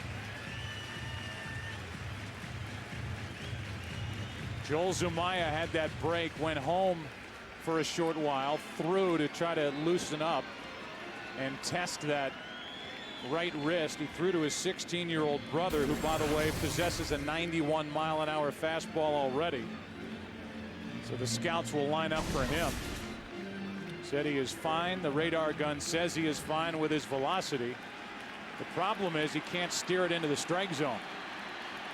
2-0 on Pujols, 2 on with nobody out. And back to the pitcher, Zumaya, and he throws it away. Eckstein will score. Preston Wilson will come around and score. It'll be an error on Zumaya, and it's 4-0 Cardinals here in the 7th. That's a bad play by Zumaya.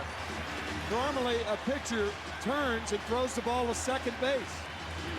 Instead of the 1-6-3 double play, Zumaya goes to third, and the problem with it, Brandon Inge wasn't ready to receive the ball. He throws it behind him. Inge falls down. But your play is to second base. It's a lot tougher to get the double play 1-5-3 than it is 1-6-3. That's what the middle infielders are paid to do. An egregious error on the part of Zumaya. And that opens things up for the Cardinals. Now Rolen. Still nobody out. Pujols at second, strike one. I mean, that is a routine double play, going from 1-6-3. You rarely see runners on at first and second, nobody out, ball back to the pitcher, have him go to third base. Almost never.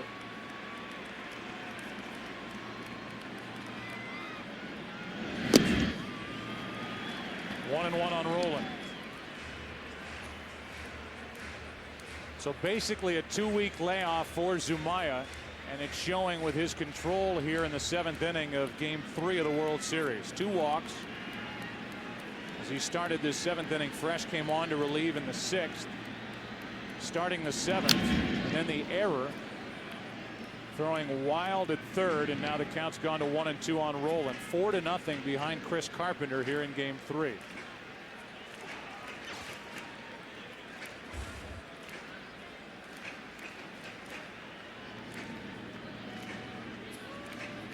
Rolen with a hit, a walk, a run scored tonight.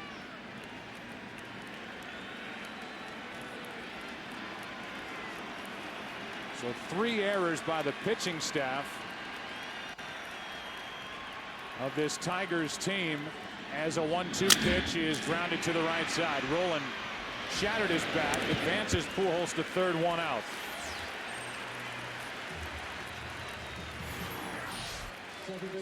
Watch the second baseman covering, whereas the third baseman, Brandon Inge, arrives at third.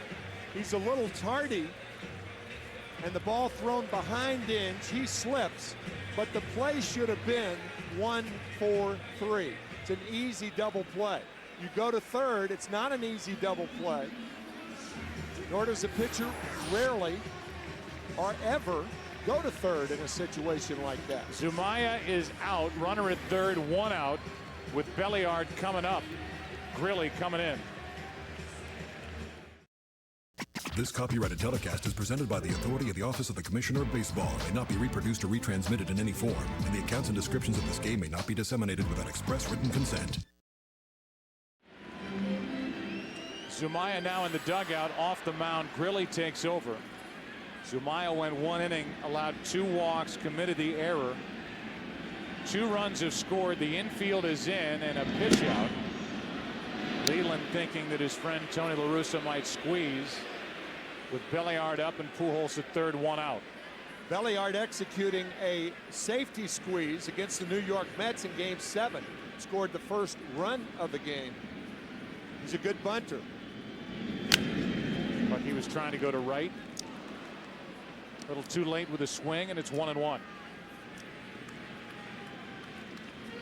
He had something in the grand scheme of things in Game 7 could get overlooked. But it tied the game at 1. The bunt by Belliard in the 2nd inning. The sacrifice, a safety squeeze, and it stayed 1-1 until the 9th. When Molina hit the home run. To the right side, Casey steps on the bag. Pujols holds at third, 2 out. So Belliard's 0 for 4. Grilli gets a big out. Now Edmonds will be the hitter, and we'll see if he faces Grilli or Walker.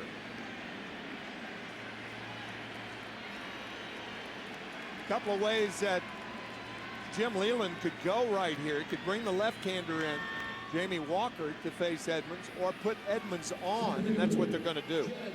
Put Edmonds on and pitch to Molina.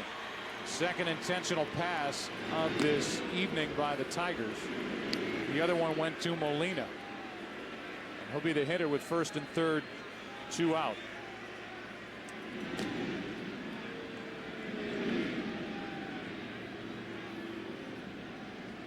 Cardinals have doubled their lead here in the bottom of the 7th, and Carpenter, his pitch count is very low, less than 70 pitches through 7 innings. They go back to work. And Molina walks in.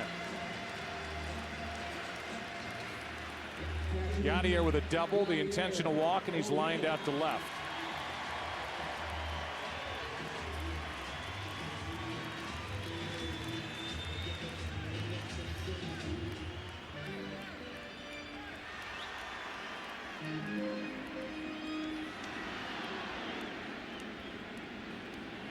Pudge Rodriguez out in front of home plate, telling the middle infielders where the throw's going should Edmonds take off. 2 out in the inning, and Molina trying to add to a 4-run lead. Got a good rip, strike 1.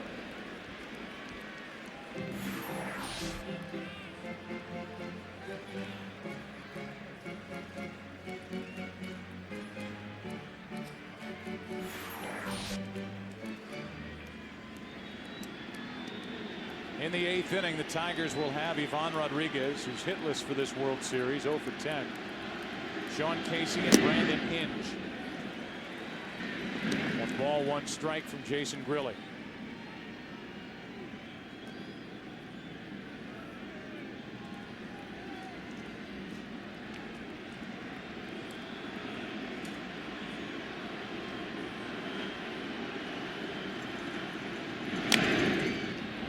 Foul, strike 2.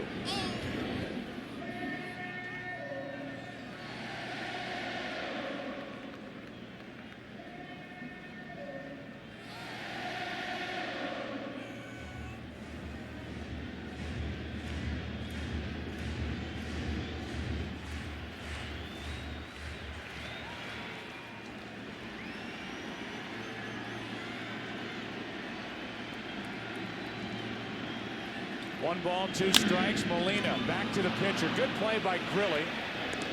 And he avoids further damage in the inning. 2 walks and a big error by Zumaya, leading to 2 more runs. 4-0 St. Louis.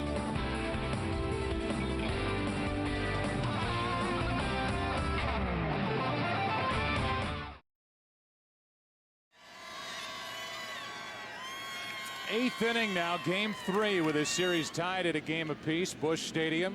St. Louis leading 4-0 with Rodriguez, Casey, and Inge. 6, 7, and 8 hitters for Detroit. Only 70 pitches so far for Chris Carpenter. But he has been dealing with that cramping right thumb. Back to work. 8th inning. Ivan Rodriguez 0 for 2. And a strike on the outside corner. Rodriguez has grounded out twice. He's 0 for 10 in this series, and he is one of the subplots so far in this lineup for Detroit. 0-2.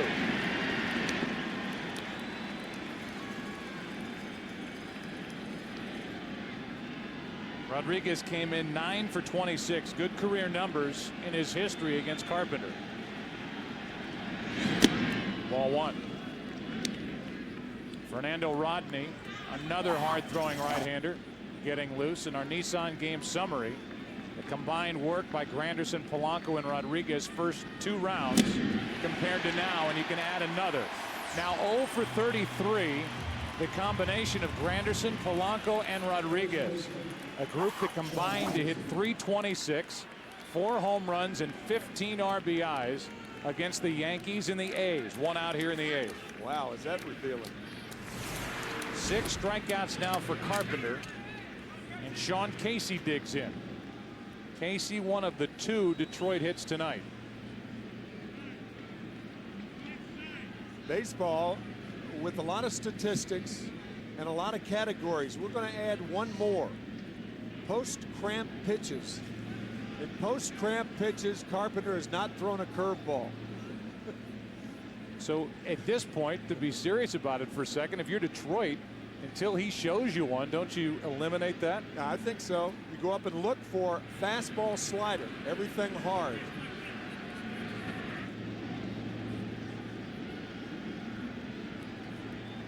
One out. Casey 1 for 2. And there is the breaking ball, so scratch that. Strike 1. Curveball for a strike to Casey.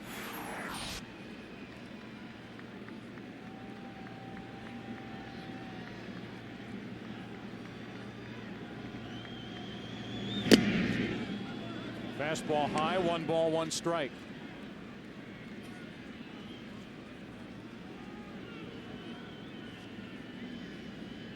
If this World Series should go back to Detroit, Carpenter would work in either Game 6 or Game 7. Casey rips one into right field, a base hit. Taguchi over to cut it off, and Sean Casey is 2 out of 3.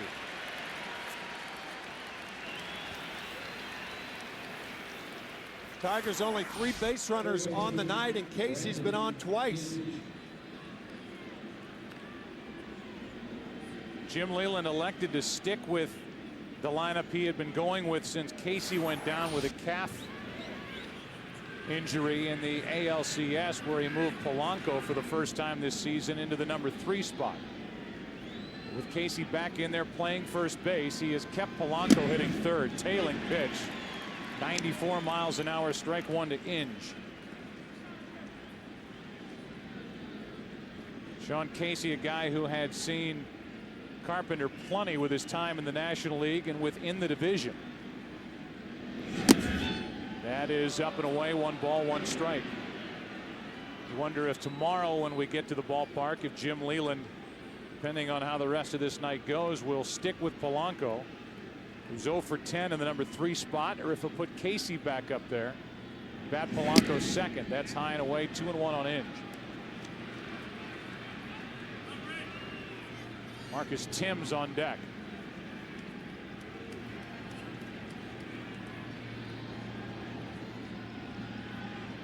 Two balls and a strike on Inge, 1 for 2.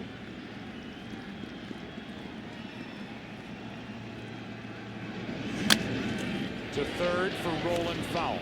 2-2. Spots 1 through 6 in the Tiger lineup tonight, hitless, with 5 of the 6 strikeouts that Carpenter's picked up.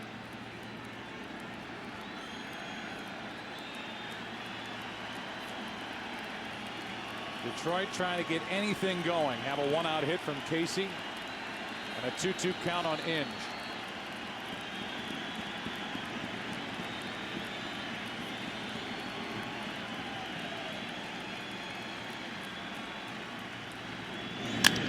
To third. Rolen backs up. Out at second. Belliard in the middle. Double play. Carpenter pitching through the eighth. Bottom half rolls in. St. Louis batting up 4-0. Neifi Perez takes over at third base, and he'll bat in the number 9 spot, meaning he will lead off in the 9th inning. And the new pitcher batting 8th is Fernando Rodney. We're in the bottom of the 8th, and so Taguchi will lead it off. Carpenter on deck. This guy can bring it 95 miles per hour.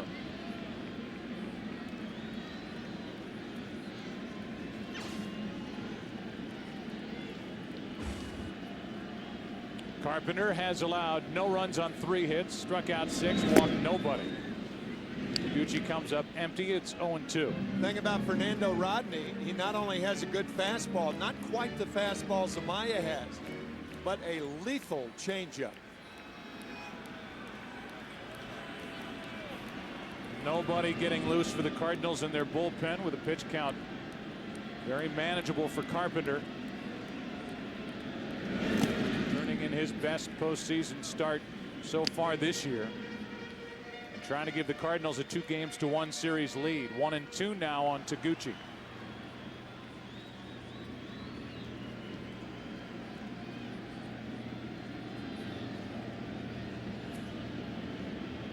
Total of only 9 hits in this game. The Cardinals have 6 of them. And are so far tonight making 1 for 11 with runners in scoring position. But 2 big runs scoring in the bottom of the 7th on that throwing error over to third base by Zumaya. 2 unearned runs.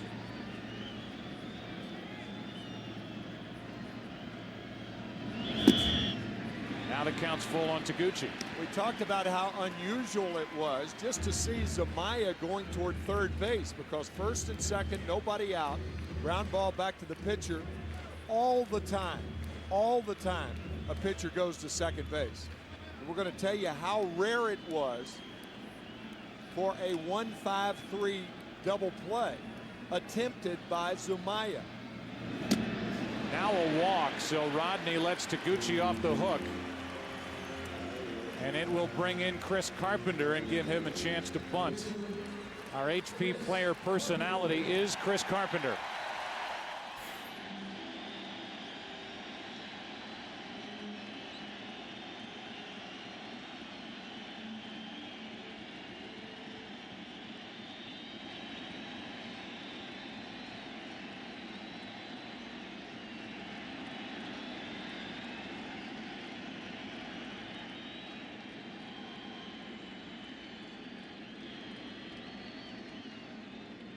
Now up there to bunt, and he takes a ball up and in.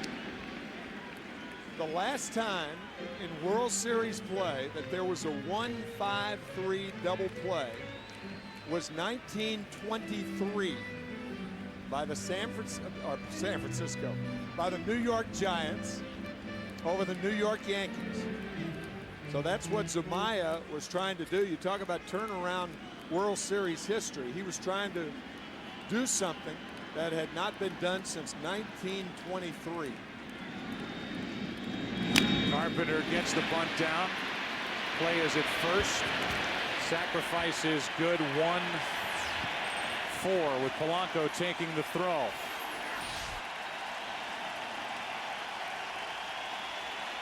Zumaya going to third base. Brandon Inge so far to go. Keep in mind he's playing Pujols to pull. So a long way to go to third base. The play clearly should have been to second base. So Carpenter, we learn more about him. Our HP player personality. HP, the computer is personal again, and he's doing everything right. Gets a great ovation heading off as he got coming into the at-bat. Drops down the bunt. And now Eckstein with a runner at second, one out.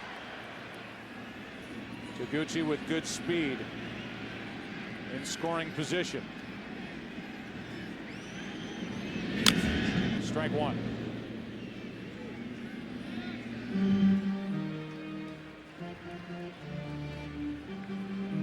Coming up next, your late local news, except for those of you on the West Coast.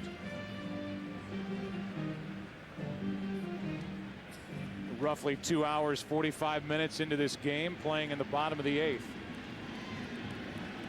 Cardinals leading 4-0 behind their ace, who will try to finish it in the next half inning. 1-1 on Eckstein.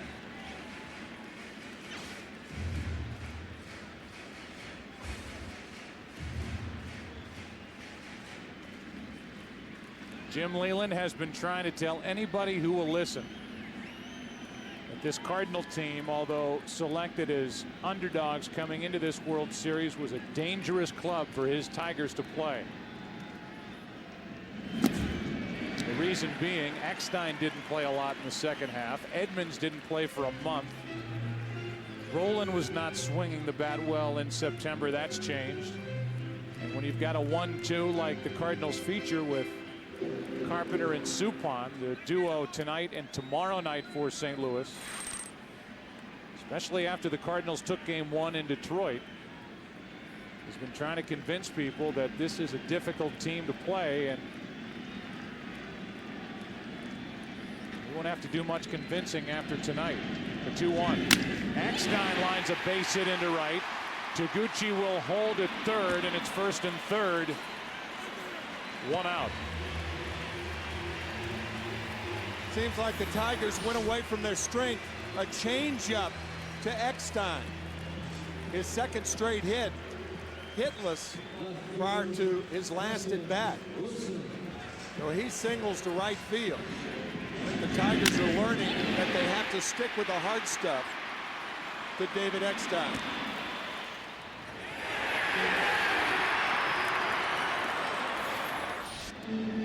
You could see the squeeze right now. Preston Wilson, a very good bunter.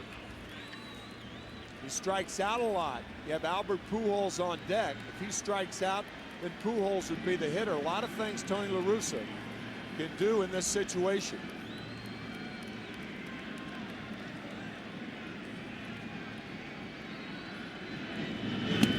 Ball one low.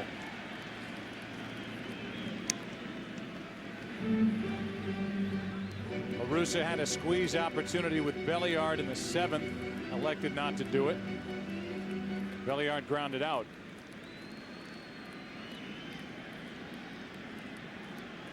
Now it's Preston Wilson, who tonight has a hit, a walk, and a run scored. And is up on the count 2-0 with Pujols waiting on deck.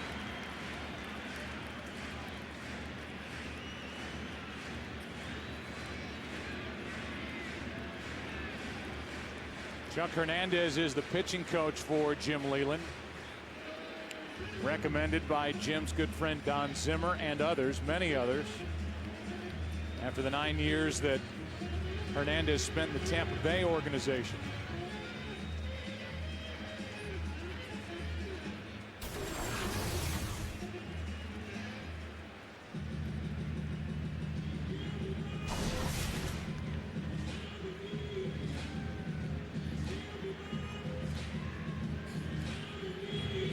Walker and Minor, the left-hander and the right-hander, getting ready for the Tigers in their pen while the count's gone to 2-0 on Wilson.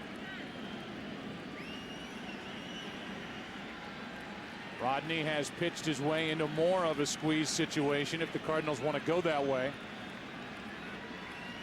Has chance of a pitch out with a count 2-0. Now 2-1.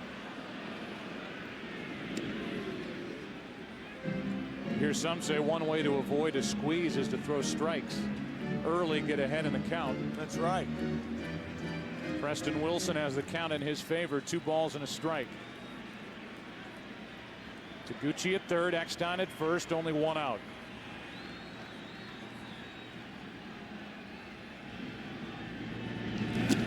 Now 3-1.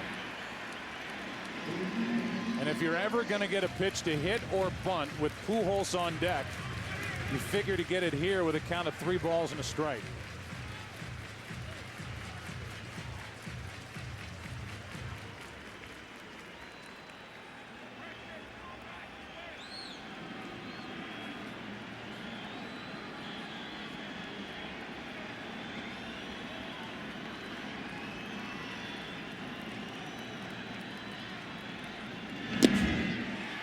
That's low to load him up. 2 walks and a hit in the inning, and Albert Pujols will step to the plate.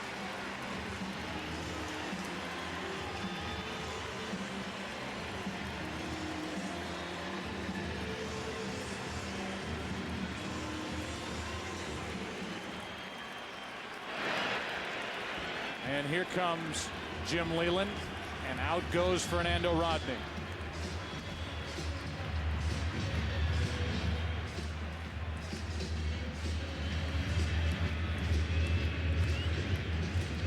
The reason Leyland is making the move right here is Zach Miner's a sinker ball pitcher, and Detroit hopes to get the ground ball double play. That's who's coming in. Bases loaded, 1 out. Bottom of the 8th, 4-0 St. Louis.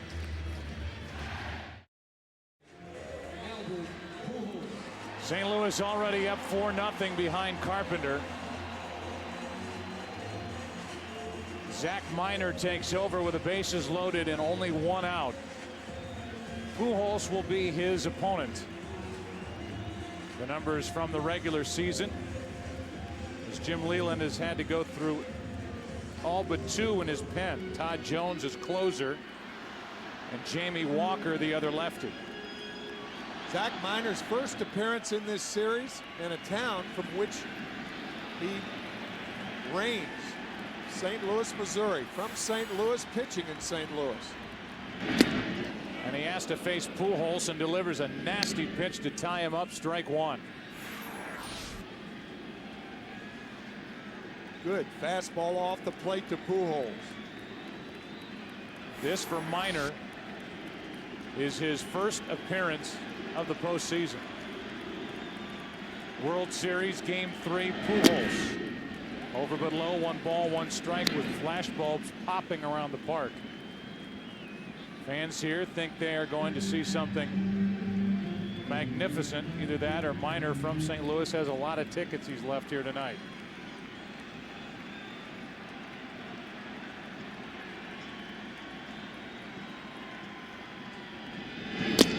Good pitch again. Pujols went 1-2. Boy, Miner coming in with 2 wicked sinkers in on the hands of Albert Pujols.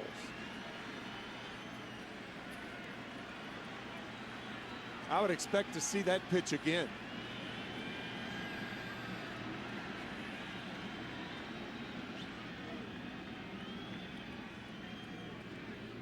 Pujols asked Miner for time, not the home plate umpire.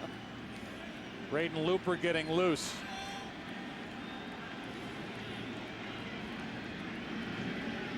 A 1-2. Do it again. I think Looper is getting loose for a couple of reasons. One, we've seen Carpenter dealing with that cramping right thumb. And 2, if the Cardinals should blow it open here in the bottom of the 8th inning, Tony La Russa may leave well enough alone and go to his bullpen with a lopsided score. He's only thrown 82 pitches so far. Right. A 1-2 to Pujols is tapped at the plate, and that came up and caught Rodriguez. That happened to Molina back in Detroit. Now Rodriguez writhing in pain.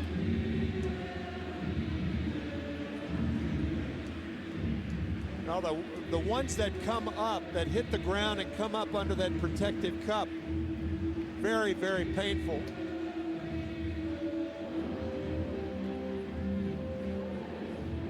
Obviously, they usually come on balls that are down in the strike zone. Pujols just getting a piece of it.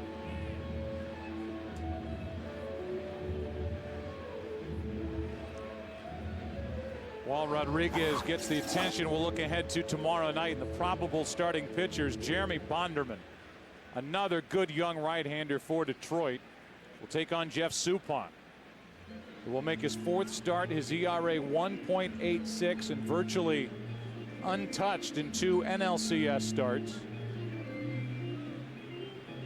Lost in Game 3 of the division series here in St. Louis to San Diego. But he was the starter in Game 7. And in that game, Suppan worked 7+ innings, allowing 1 run on 2 hits. Cardinals won it 3-1 over Oliver Perez and the Mets to get to the World Series, and now they're 3 defensive outs away from a 2-1 series lead over Detroit. But the Tigers will have their big bats in the 9th inning. Neifi Perez, then Granderson, Monroe, who's homered 5 times this postseason, then Polanco, the MVP of the ALCS, then Ordonez. Here it is once again. It was a slider that came up. Actually, it appeared to hit Pudge in the right thigh. Did not appear to hit that protective cup, but it got him good.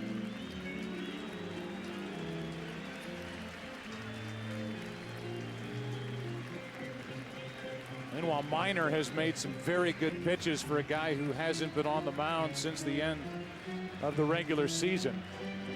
He's tied up Pujols, that last one up and away, and he is in search of out number 2 and a strikeout if he can get it.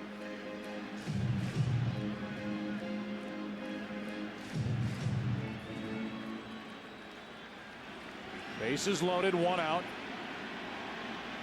4-0 St. Louis, bottom of the 8th. That skips away. Coming to the plate is Taguchi, safe. It's 5-0.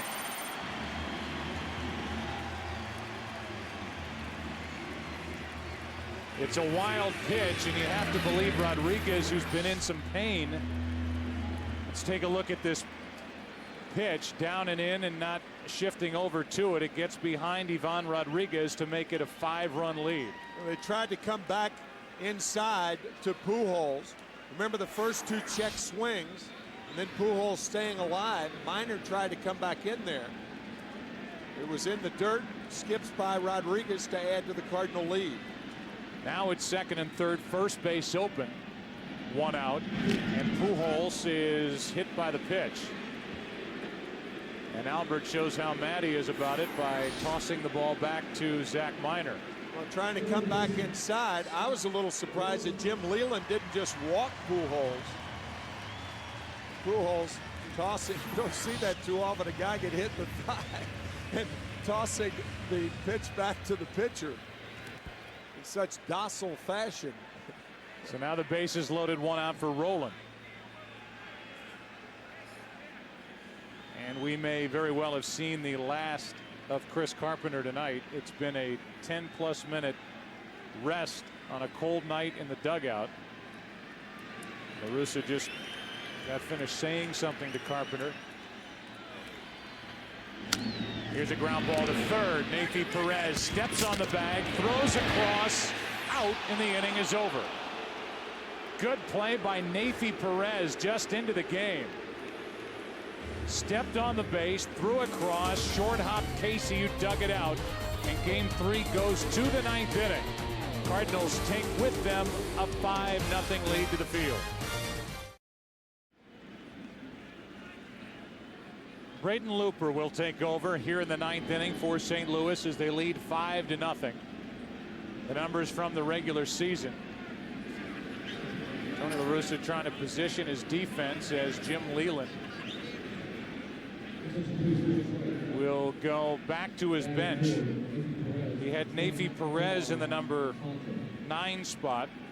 Now he's going to call on Omar Infante to lead off here in the 9th inning. If it is a shutout, it would be a combined shutout as Looper gets ready to work the 9th inning. Adam Wainwright is getting loose for the Cardinals in their bullpen. Here's Infante. And Looper starts him with a fastball strike, 95 miles per hour. From a guy who came up through the Cardinal organization, then was traded away to the Marlins to get Edgar Renteria years ago. As Wainwright getting loose in case the Tigers get something brewing here in the ninth. Infante 1 for 2 during the postseason. Only 3 hits tonight for Detroit. The 8 innings that Carpenter worked, no runs, no walks, 6 strikeouts. They were hoping to get the Carpenter that the Mets saw in Game 2 of the NLCS. They got the real Chris Carpenter here tonight, the reigning Cy Young Award winner, and a guy who might win it again in 2006. 2-1 on Infante.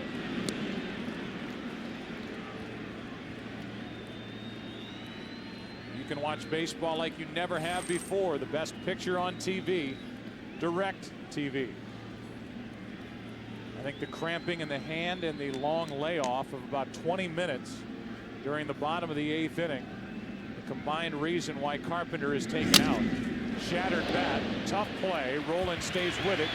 1 away.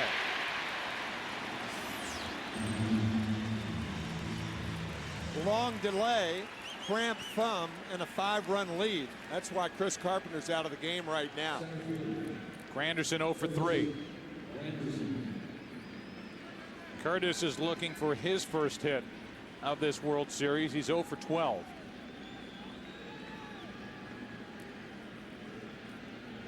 Yeah, Curtis looking for something to take into tomorrow night.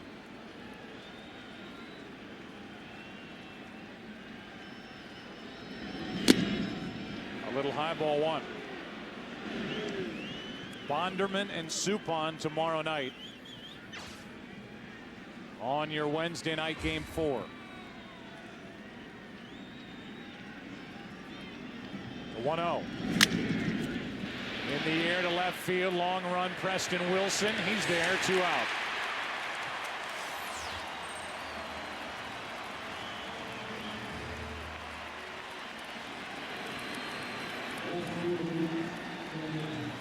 And the Tigers are down to their final out as Craig Monroe will step in.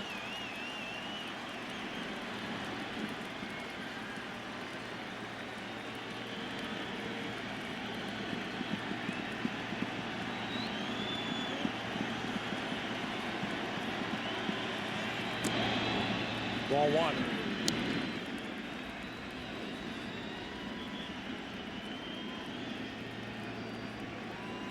Only a few have left this sold-out Busch Stadium. They want to celebrate at the end of this Game 3. A 5-0 lead and a 1-1 count on Monroe.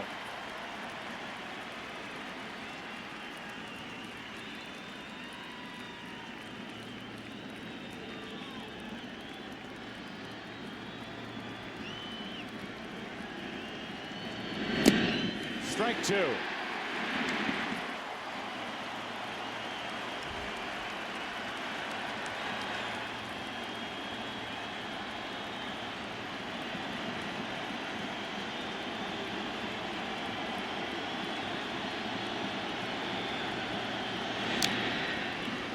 The last shutout during World Series play was last year's Game 4 on the part of the White Sox in Houston. That 1-0 victory in the clincher. Bobby Jenks closed it. Tonight it is Looper closing it in a non-save situation after Carpenter did his thing for 8 innings. To third for Rolen. The St. Louis Cardinals have taken Game 3 of the World Series and lead it 2-1.